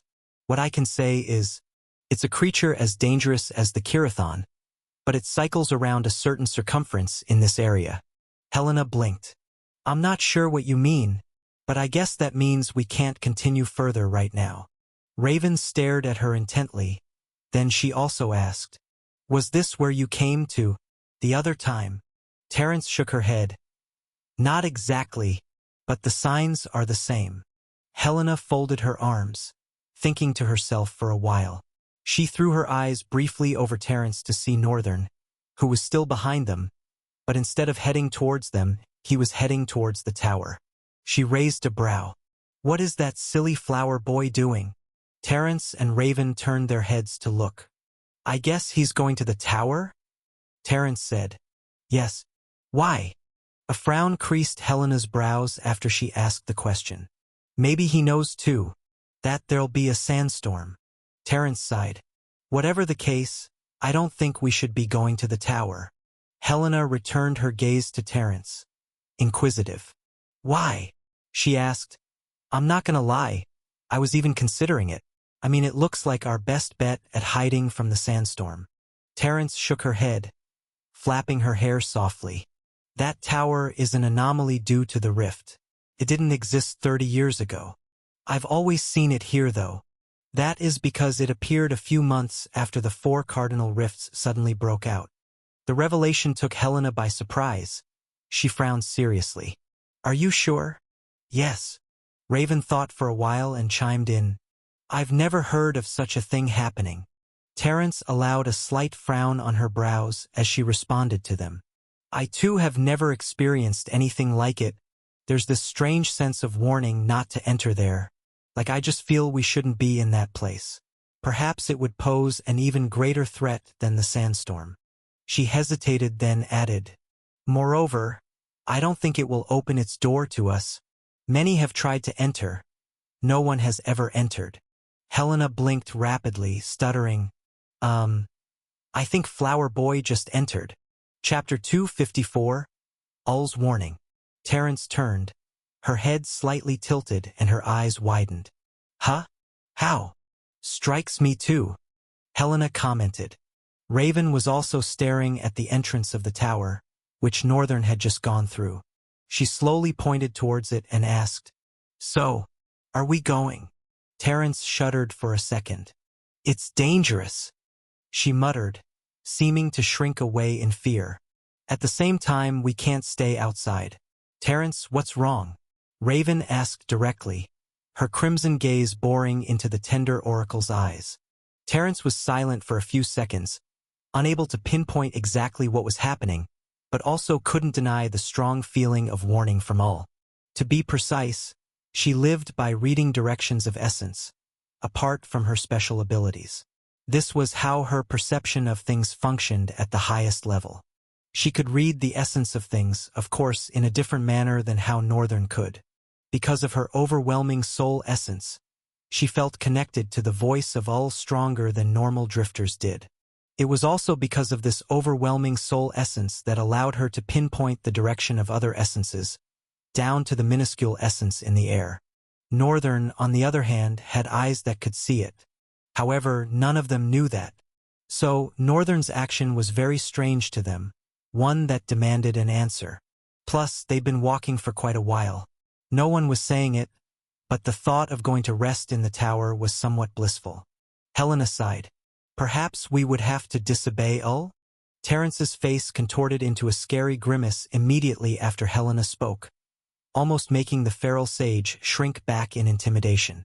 Raven, however, stepped in front of her view and said to her face, "There is no other option for us, Terence. You said it yourself, a sandstorm is coming. If that is the case, walking to the mountains is a death call. I don't know how Northern was able to do it, but he opened that tower, so we have shelter in the end." Terence only grimaced more and turned her head away from the two of them. "You can go. I am not going to disobey all." Raven frowned. "Are you serious?" "Yes." She stood her ground. The frown on Raven's face deepened fiercely. The gentle-looking lady turned swiftly, her black tresses swaying in the air, and she walked away towards the tower, calling Helena with her. "Let's go." Helena exchanged glances between Raven and Terence. Seriously, what is going on in this group? No one would have ever thought it was possible for Terence and Raven to disagree with one another. For a fact, Terence was practically Raven's fangirl. So whatever hold Ull had on the Tender Oracle was quite strong. It made Helena really wonder what exactly was going on. She couldn't just leave this young girl outside. At least that was what Terence looked like to her. Raven, after reaching halfway, turned back and called, "What are you doing? Let's go." Helena stared at her, blinking unbelievably. She had always known Raven had a streak of cruelty crawling somewhere in her web of personalities. But she was still caught by an unbelievable surprise. Priestess, one that in any other country would almost be worshipped, would be placed in a temple and given all rights of protection and reverence. It was someone like that Raven was treating this way. Couldn't she have at least persuaded her more? Shown she cared. But then, the best Raven could try was, "Are you serious?" And now, all of this was beginning to create a tough situation for the feral sage, who was by all rights the head of the group. At least supposedly. "What are you going to do about the storm?" "I will survive it somehow." Terence wore a very dark grimace. It made a semblance of maturity squeeze out of her childlike face. "Cute!" Helena chuckled inwardly. She sighed and looked at the tower. Raven was closer to it and wasn't even looking back. "I don't know what to do. I might just leave you alone." "It is fine, Lady Helena, I will." But Helena's hand moved swiftly like a blur and struck her neck. The Tender Oracle slumped into her arms without even getting to finish her statement. "I apologize." With that, she placed Terence over her shoulders and walked to the tower. After a while, she too was inside the tower. As she entered, she slowly dropped the oracle beside the wall by the entrance and gazed in wonder at the spectacle that was unveiled before her eyes. The moment she stepped into the tower, the world outside seemed to vanish, swallowed by an all-encompassing darkness. The air inside was cool, a stark contrast to the blazing heat of the desert. Faint glimmers of light filtered through narrow slits in the walls, casting eerie, dancing shadows across the vast chamber. Intricate mosaics adorned the floor, each tiny piece of stone forming elaborate patterns that seemed to shift and change with every glance, as if alive with a magic of their own. The walls were carved with ancient symbols, their meanings lost to time and mystery, but their presence imposing. In the dim, spiral staircases of impossibly smooth stone wound upwards, seemingly unsupported and defying the laws of gravity. Helena couldn't help but open her mouth in amazement. "I'm speechless." Raven looked around, though subtle. Those sparks of surprise danced in her crimson eyes. "I was too," she commented. Northern was standing close to the wall, his gaze tightly locked on the symbols that marked the wall. Staring at him from behind, Helena leaned towards Raven and asked, "What's with him?" She shrugged in response, saying, "He's been like that since I came here." Helena nodded slowly. "I see."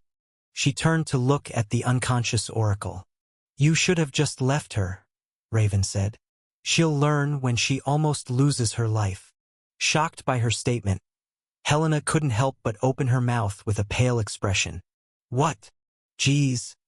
I have so much pity for your friends." "I don't have friends." "Yeah, I can see why." Chapter 255. Call of the Tower, Part 1. It was a lot to take in all at once. But being called by a freaking tower was the top of it all.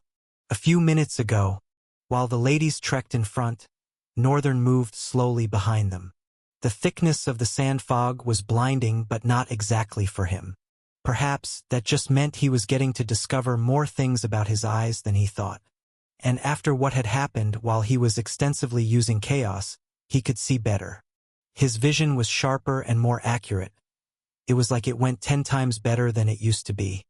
His scope of vision went farther and wider. The ratio to which he could also process the information seen also skyrocketed. And not only that, now, it seemed he could even see 360 degrees. Surely it was a strange phenomenon. But Northern was sure about what he felt. He didn't need to turn his head to look at his back. What he knew was that, at a point while deliberating using the unseeing eyes to guide himself, and he wanted to check back. Instead of instinctively looking back, his polychoria eyes moved, dividing 2 eyeballs to function each on their own in each eye. The 2 of them moved towards the corner of his eyes, towards his ears, and expanded his vision more than he expected. It was like both of his vision on both eyes turned around to converge right in the back of his head, without even needing to turn his head. Not only that, Northern tried a few things as he walked. Not only could he just see, he could divide his eyes into 4 compartments views to see 4 different things at the same time. It was a lot to take in, especially the processing of information, proved tasking on his brain, but he was sure that with time, if he made a meaningful use of this new ability, this wouldn't rather be a problem. The amazing and strange changes in his eyes, however, caused him to check their information again on his profile. Name: Northern Longguard. True name: nameless. Attributes: formless, spawn of void, limitless void, vestige of chaos and void, chaos eyes, chaos thread, flames of chaos. Soul rank: drifter.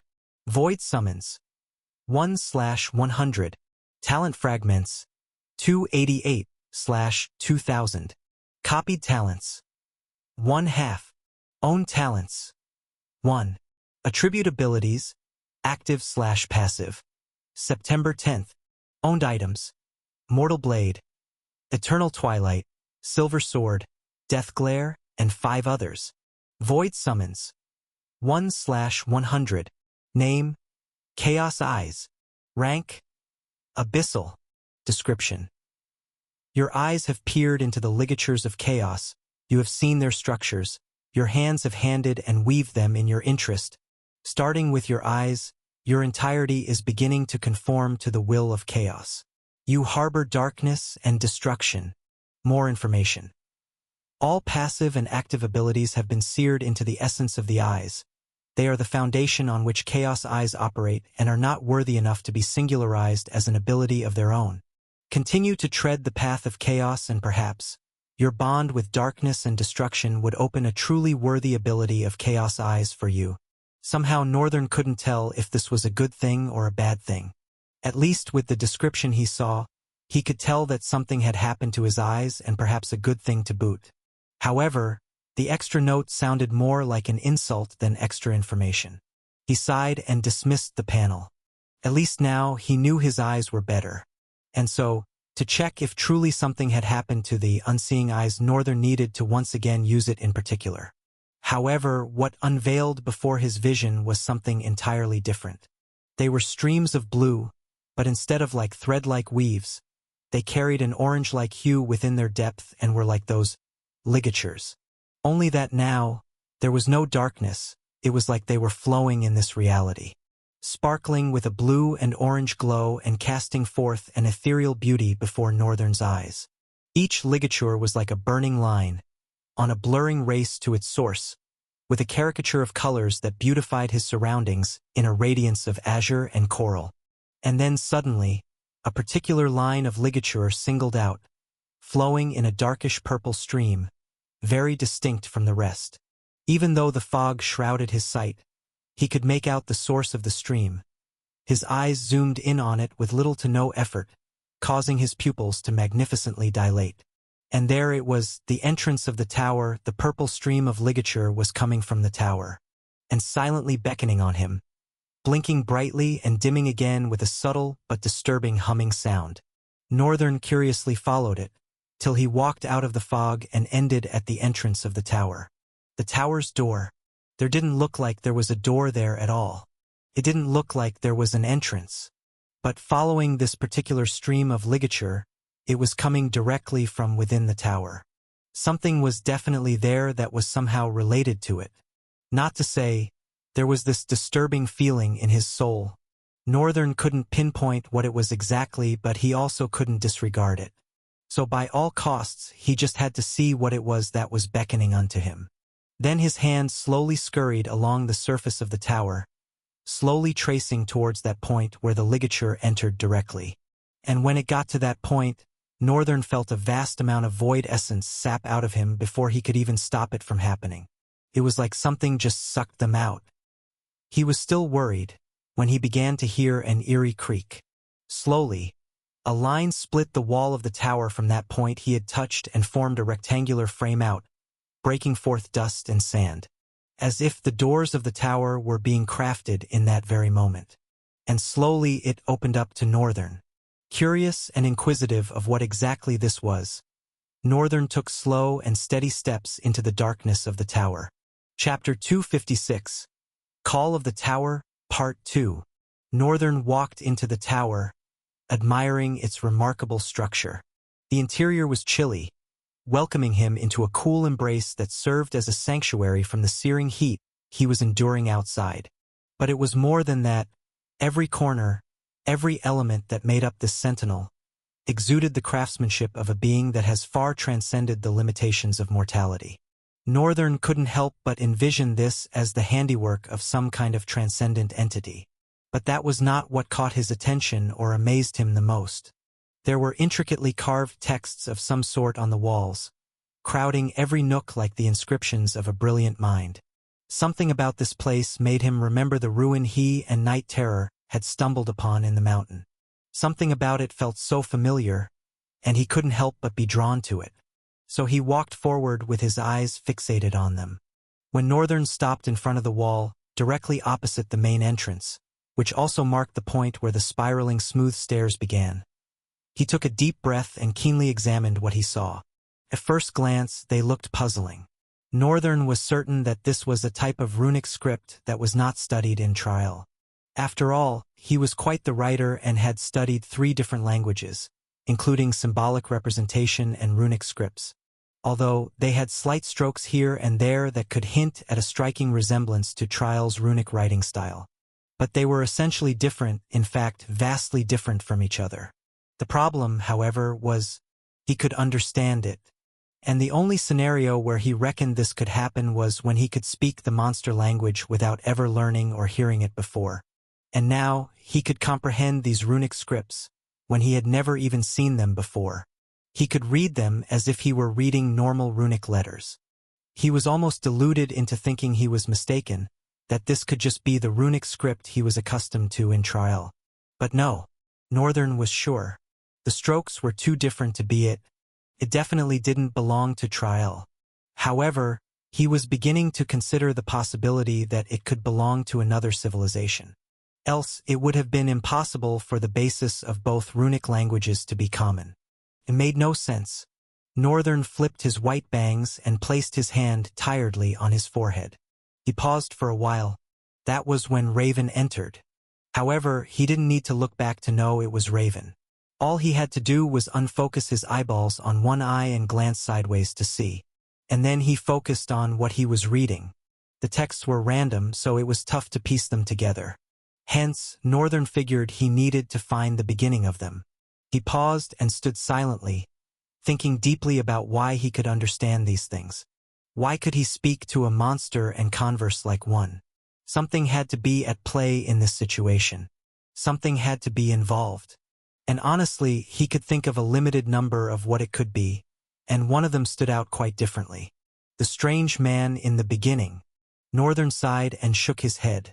Let's move past that for now. Yes. He had to focus on what was in front of him. He had to figure out the present. So he was going to trace it from the beginning. That was when Helena entered and dropped Terrence beside the entrance. Of course, Northern didn't have to turn his head as usual. His face grimaced with irritation as she entered. Her words rang in his head again.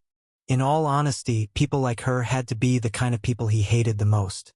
People who don't mind their own business and think they are some tarot card readers that can tell one's past, present, and future just by picking a few cards and reading the lines on their hand. Utterly vexing.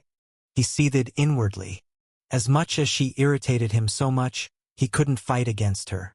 Even if he did, to what end was it? She might be a sage, but he was sure he had ways to defeat her. Yes, he was getting somewhat confident in himself, albeit out of spite and arrogance. He could use his true name ability to render her nameless. But he didn't want to do that. It really served no purpose. He would just focus on a way to move forward on his own. If it demanded that he travels differently from the cohort, then at this point he didn't mind. Ignoring the two ladies that seemed to be whispering something to each other, Northern walked back to the entrance, glanced down at the unconscious Terence, and continued to inspect the texts. He shook his head. No, this is not it. Then he walked forward again. He was about to take his first step up the stairs when Raven's voice resounded in the darkness. Northern, she called, albeit softly. Northern paused and looked at her. Maybe for them seeing in the darkness was a bit too much, especially Raven's case, but not for him. She took a couple of steps forward and stopped about 3 feet away from him. She didn't seem to be struggling with the darkness, at least not that much. Northern responded with an irritated tone. What? How? Did you open the door to this place? This is supposed to be a tower that no one has ever entered. Not to mention, it's a creation of the rift. Northern withdrew his step from the first stair and turned to her, frowning a little. What do you mean it's a creation of the rift? What rift? He inquired. Helena joined the conversation. We are not sure, but the priestess said the tower didn't used to be here and only appeared a couple of months after the rift broke out. Northern's frown deepened. What they were saying was beginning to sound nonsensical. So you're saying the tower was not there, and voila, the tower is there now. Helena grimaced at him but exhaled and responded. I don't know what voila means, but if you mean by how absurdly true this is, then yes. The tower was not here before, and voila, it is now. Chapter 257. Call of the Tower, Part 3. Northern's irritation toward the feral sage seemed to soar over the top the more she spoke. She acted in a way that just infuriated him from every angle. To think he had admired someone like her and thought her awesome. He couldn't help but be disappointed in his own taste. Raven's voice interrupted the eerie silence. So, can you please tell us exactly what happened? Northern was silent for a while, full of skepticism. In that interim, Helena was already getting a little impatient, tapping her feet on the floor annoyingly and glaring at Northern. It was nothing childish, just that he disgusted her. All of her. Finally, Northern opened his mouth and gave a response. There's not much to explain, other than the tower summoned me. Not much to explain. However, this statement of his caused the eyes of both ladies to widen. What do you mean, Northern? Raven inquired to ensure she heard correctly what he just said. It is as I said it. The tower called me, he continued further. When I got here, there was no door. After touching it, however, a door appeared and opened. He looked around and concluded, I think there's something in this place that resonates with something in my soul. Just how special does the lame guy have to be? Helena muttered but could be heard clearly. Northern glared at her and looked away. After a few seconds, his voice rang out. Right now, I'm trying to study the symbols on the wall for any clues, but I think I'll have to find where it originated. Ha! Raven and Helena's voices came out simultaneously. Both of them looked at each other with a dazed expression and then turned their eyes to Northern. You can decipher this gibberish? Helena retorted. What Helena meant was, how is it that you can understand these? I thought they were just symbols. Even if they do hold significant meaning, shouldn't it be significant to the world in the rift and not this world? Northern was silent. Not that he was hesitating. Before opening his mouth to speak, he had considered how much information about himself he was willing to divulge, and had even pondered as far as what to answer should there be any questions that aimed to delve further into revealing his abilities. Not that he intentionally wanted to hide them, but at the same time he didn't want to disclose them all, at least not intentionally. Taking his precious time, he finally responded. Well, they are not quite difficult to comprehend. The strokes are quite similar to ours, and if you know your runic letters like the back of your hand, it will be easy for you to interpret the symbols into text. Raven's eyes grew somber as she said, I see. You make it sound so effortless. Northern threw a quick glance at the feral sage. He was still angry at her, but he ignored it and answered her. Well, it would be so effortless if you were actually serious about basic understanding of languages. Helena shrugged. Then blame my parents for not having enough to get me a tutor or send me to one of those basic schools. Northern's frown did not soften. He just looked away and turned. Not even pity was going to end the spite between them. He said as he walked away. I intend to inspect it from the highest floor. I'm sure I'll find something. He suddenly paused and turned, brows heavy with a scowl. Can I ask why you came here? His eyes drifted toward the unconscious Terence. And why your companion is unconscious? There's going to be a sandstorm. We were trying to avoid it by coming here. Terence, however, refused to come because Ul asked her not to. So Helena knocked her out and brought her here. Is that so? Northern's eyes drifted from the unconscious oracle to the feral sage, who frowned slightly. His patience was reaching its peak. He might lash out without caring about the consequences. Northern averted his eyes from her and started walking up the stairs. Each step he took echoed in the cavernous space, a sound that reverberated with an ominous, almost sentient quality. As he ascended, the air grew thicker, charged with a palpable sense of mystery and power. Higher up, vast rooms opened up, filled with strange, dark mechanisms. Gears the size of houses turned silently, their surfaces etched with cryptic runes. These mechanisms moved with a precise, almost hypnotic rhythm, suggesting a purpose beyond mortal comprehension. Chains of an unidentifiable metal dangled from the high ceilings, swaying gently as if touched by an unseen hand. Bridges of delicate-looking glass connected the higher floors, spanning dizzying gaps and offering views of the tower's internal workings far below. As Northern walked across them, he felt like he was stepping into the void, the translucent material giving a vertiginous sense of floating in midair. The walls of these upper levels were lined with shelves holding ancient texts, their pages filled with dense, spidery script and elaborate illustrations. The books seemed to hum with knowledge, their presence almost sentient, as if aware of the secrets they held. In the highest chamber, a vast dome arched overhead, its surface a tapestry of dark, glittering constellations. At the center stood a grand, imposing mechanism, a masterpiece of craftsmanship, its purpose as enigmatic as the tower itself. This chamber exuded a profound stillness, a sense of reverence that inspired awe and fear in equal measure. Northern cautiously walked toward the center and paused.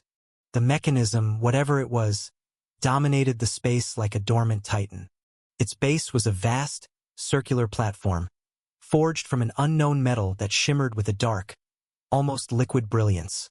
Around the edges, intricate engravings spiraled inward, converging at the center where a massive, crystal socket lay empty, the broken remnants of its former power source scattered around it like shards of a fallen star. The mechanism's core was an elaborate array of gears, wheels, and cogs, all interlocking with a precision that defied human craftsmanship. Some gears were as large as a man, while others were delicately small, yet each of them radiated a silent, almost reverent grace. This dormant machinery hinted at a purpose far beyond ordinary comprehension, its design both beautiful and fearsome in its complexity. Northern could discern at a glance that this was the center, this was the core of the tower. And whatever this mechanism was his clue to uncovering the beginning of all of this. From the central platform, a network of metallic arms extended outward, their joints and pivots gleaming in the faint light. These arms connected to a series of concentric rings that surrounded the platform, each ring adorned with more of the enigmatic runes he had seen throughout the tower. The rings were designed to rotate independently, their motion governed by the intricate dance of the mechanism's gears and cogs. High above, suspended from the dome by thick, braided cables, hung a series of massive, multifaceted lenses. These lenses, darkened by age and coated in a thin layer of dust, were positioned to focus and direct light or energy into the crystal socket below. Northern lingered for a few moments, studying and trying to trace in his mind how the lenses guided the rays of light toward the center of this marvelous contraption where an empty crystal socket sat.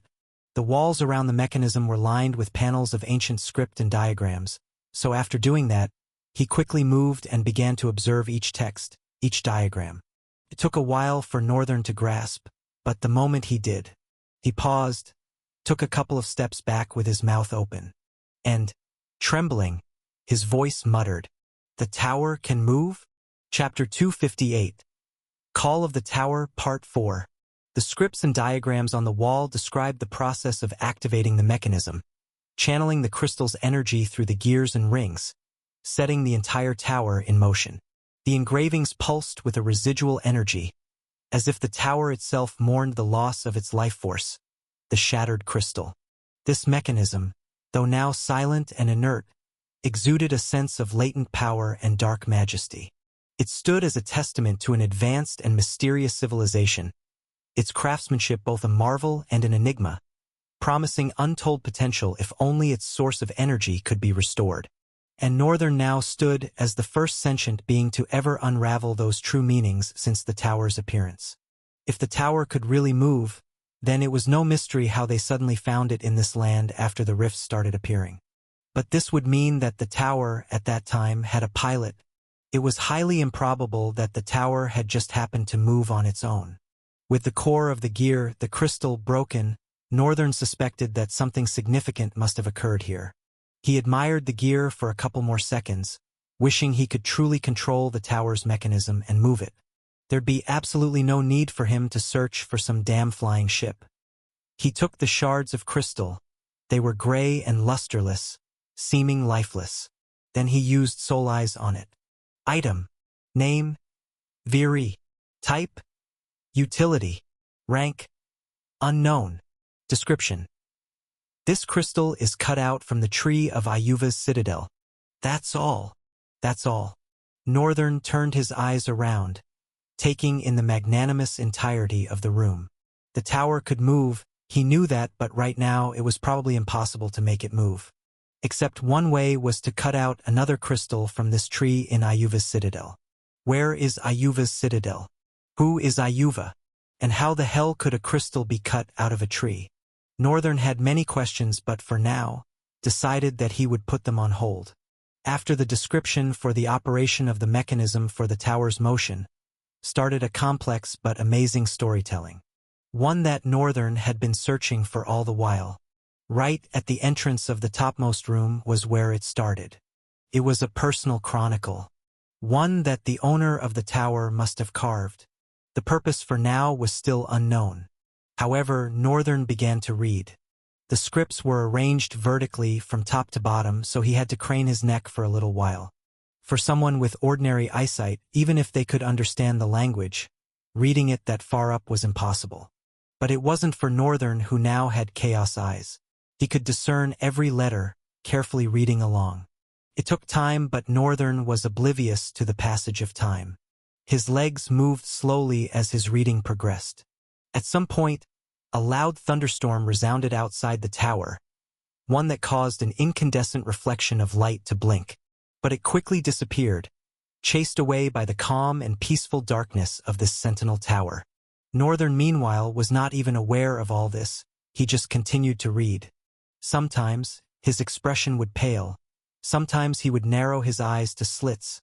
Other times his eyes would widen with realization. There were even times when he chuckled. A couple of hours later, the entire tower began to tremble heavily, but Northern was not concerned. Raven, who was buried in a pile of books, immediately shot her head up to discern what was going on. She paused for a minute since the trembling seemed to have stopped. And as she returned to her reading, it happened again. She rose to her feet and walked out of the room she was in, crossing the bridge to the stairs and winding down to go to another bridge that now connected to the lower room before hers. Where Helena was, the feral sage, just like her too, was standing before a shelf of books, one particularly in her hand, her eyes briskly scanning its text. She raised her head to look at Raven, who entered with her usual gentle composure. "I think it's the sandstorm," Helena said, knowing very well the reason why Raven was here. "I see. But how powerful is the sandstorm for it to make the tower tremble?" Helena put her finger in between the pages she was reading and lowered the book, giving Raven all her attention. "The driving force of that sandstorm is a monster. Don't be shocked. It's that powerful, enough to make a massive tower like this one tremble." Both of them were silent for a while. Then Helena inquired, "What about Flower Boy? I'm shocked as to how engrossed he is in those symbols. He didn't even flinch when I came close to him. Right now, he's on the 3rd floor." Helena looked down for a moment. 7 more floors to go, huh? "Why?" Raven asked. "Obviously, because we need to share information. Somehow, I have a feeling that whatever is on those walls are the most important thing in this tower. There's a lot of strange things happening here, but I believe your Flower Boy must be a crucial key to unlocking it." "Aren't you placing too many expectations on him?"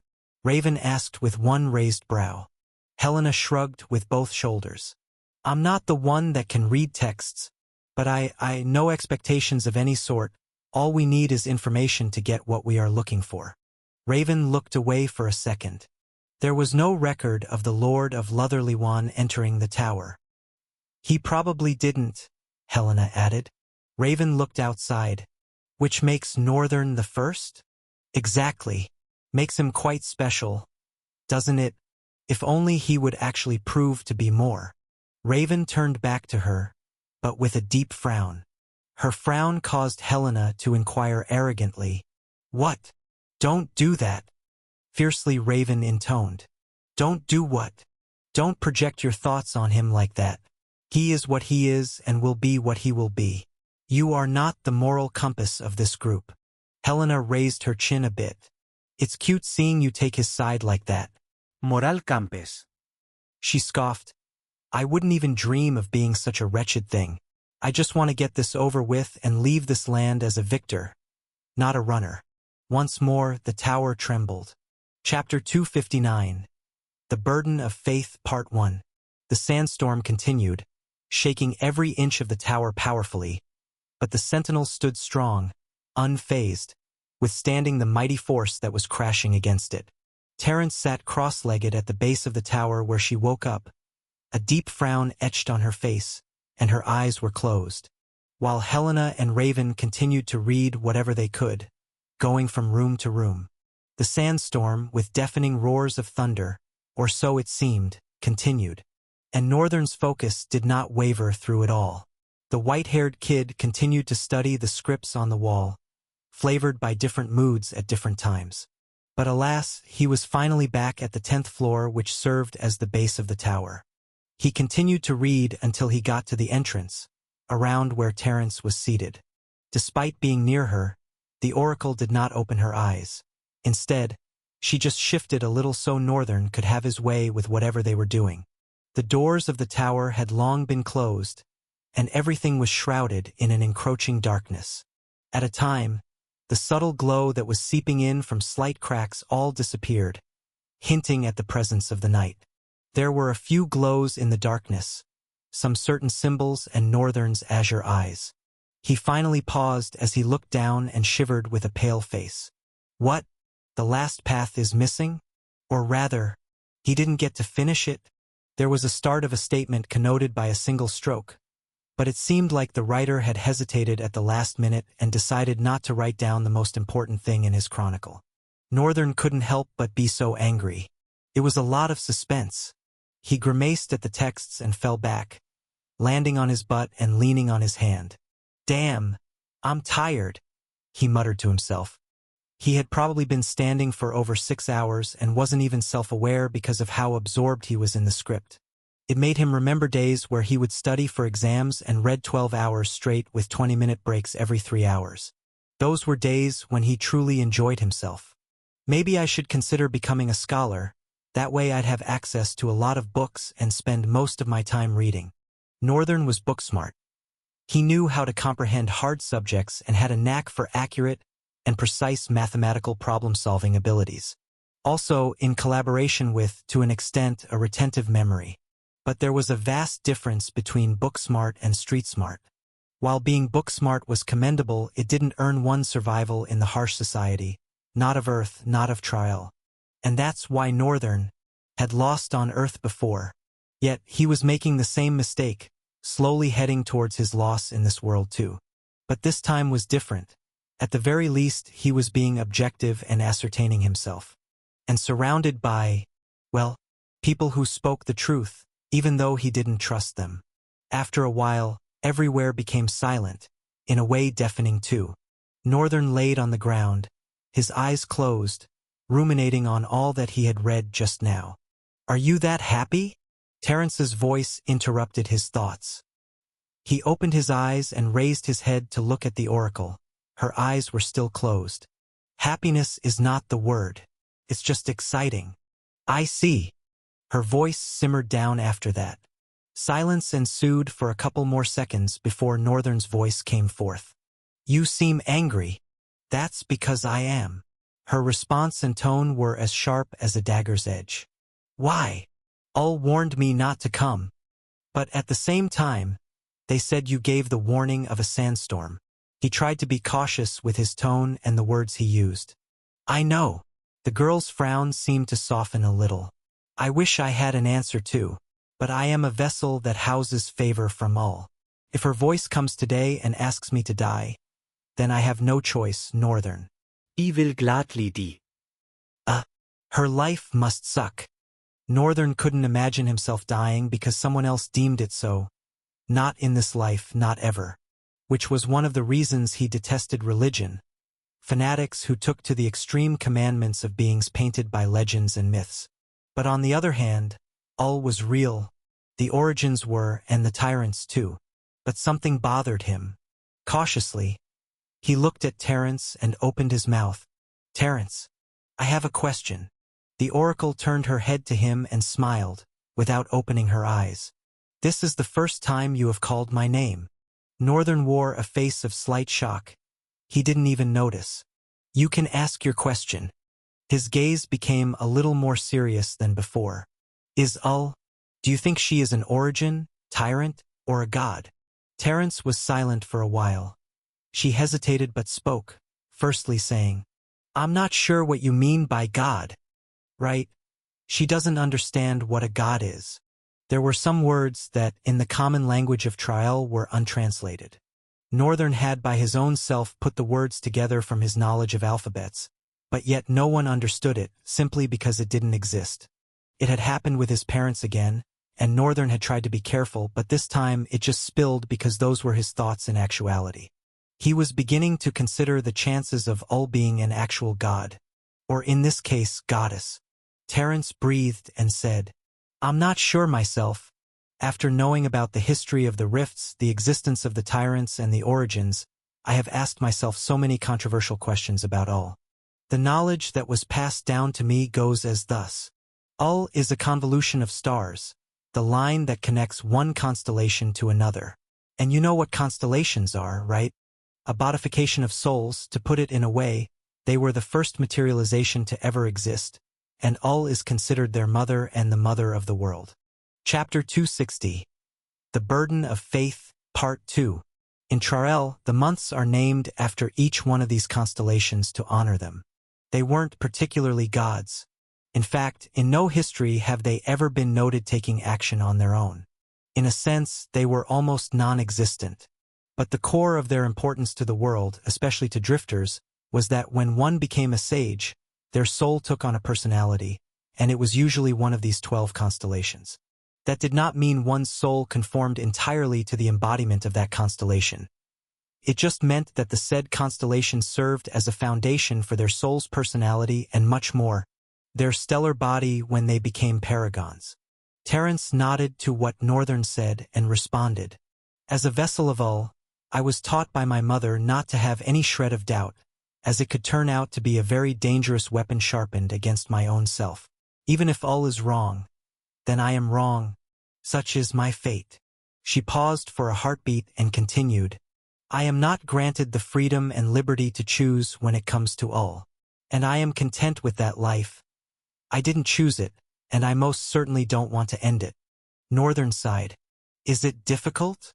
Being a vessel of an overwhelming amount of soul essence, so overwhelming that I can accurately discern that of others? Well, it surely is difficult, but I think sometimes the benefits outweigh the difficulties. She stopped but remembered something. Then again came her voice. Since we are on the topic of soul essence, do you know that you do not have a soul essence, you do not have a soul core too? A slight frown furrowed on Northern's brows. I can feel you getting angry. I suppose you have told Raven about that? No, I haven't. I only tell Raven what she asks, what is for her good, and what I'm sure of. Your situation, however, causes me to be so confused. You have no soul core and soul essence, but yet I can read a certain essence from you. The voice of all in your soul is very low, almost as if it's being suppressed by something else. Thanks. While I do appreciate the analysis about me, it's getting quite uncomfortable. The two of them became silent for another while, but Northern's gaze was on her throughout. He was thinking deeply. He finally sat up and crossed his leg. Then he asked her, So let's say what you know about me is something that you are sure about, and Raven asks you'll tell her, right? I most certainly will. I owe her everything, including my life. Sadly, my life is not mine to give, so this is the best I can do. Are you telling me to be cautious around you? Are you not already cautious around all of us? Northern? Northern chuckled slightly. For some reason, she seems edgy today. Is she still angry from what that darned sage did to her? Terence moved her head down slightly and said, Northern, please, can I ask for a favor? Northern nodded. Sure. Can you blindfold me? Huh? Why? The request took Northern by surprise. Just because I don't want to see anything in this place. Northern arched a brow. I don't understand. It's just me trying to shield my faith. Northern looked around the walls and returned his eyes to Terence, finally understanding. Oh, so you are protecting yourself from this much information, as they may provide a fact about all that could lead you to doubt. Terence was silent for a few breaths. Then she uttered again. Please blindfold me. Sure. He stood up and moved closer to her. Simultaneously, she extended a black cloth to him. Northern took it and folded it around her eyes, then tied it tautly behind her head. Just then, Helena and Raven came downstairs. They paused in their steps as they saw the two of them. Geez, you couldn't have chosen a much safer place, Helena commented with downturned lips. Northern was at first urged to let her know it's not what she thought. But sometimes, as humans, we need to resist the urge to explain. He ignored her and walked away from Terence, before he could sit down back. However, Raven's voice touched the air. Northern, please come with us. We found something. Northern looked up at her and straightened his back. What is that? A secret door. Northern's eyes immediately widened. Of course there was a secret door. Northern's thought was not because this was a tower, and towers like this were always designed to have secret doors, but rather because Fagner, the writer of these scripts, spoke of something about a hidden tome. In his description, he talked about all 10 rooms and the purpose they were supposed to serve, the reason why this tower was built, whose prison it was supposed to be, which was none other than the Chaos Prince himself. Of course, while reading it, Northern had figured out the reason why the tower was calling him. It was simply resonating with the vestige of chaos and void that was in him. If he was to be exact, he would say of chaos, because Northern still felt a balance, which meant he could refuse the pull if he wanted to. And he felt that balance was brought about by the tranquility that his void offered.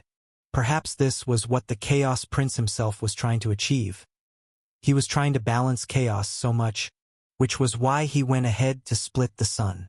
because in the core of the sun was an unborn void that only the Chaos Prince knew about. Of course, all of these were just extra things that Fagner talked about, because they were linked to the reason why a prison that was built by the Tyrant of Chaos to contain his rebellious son became a home instead. And Fagner, who was the warden, became its butler.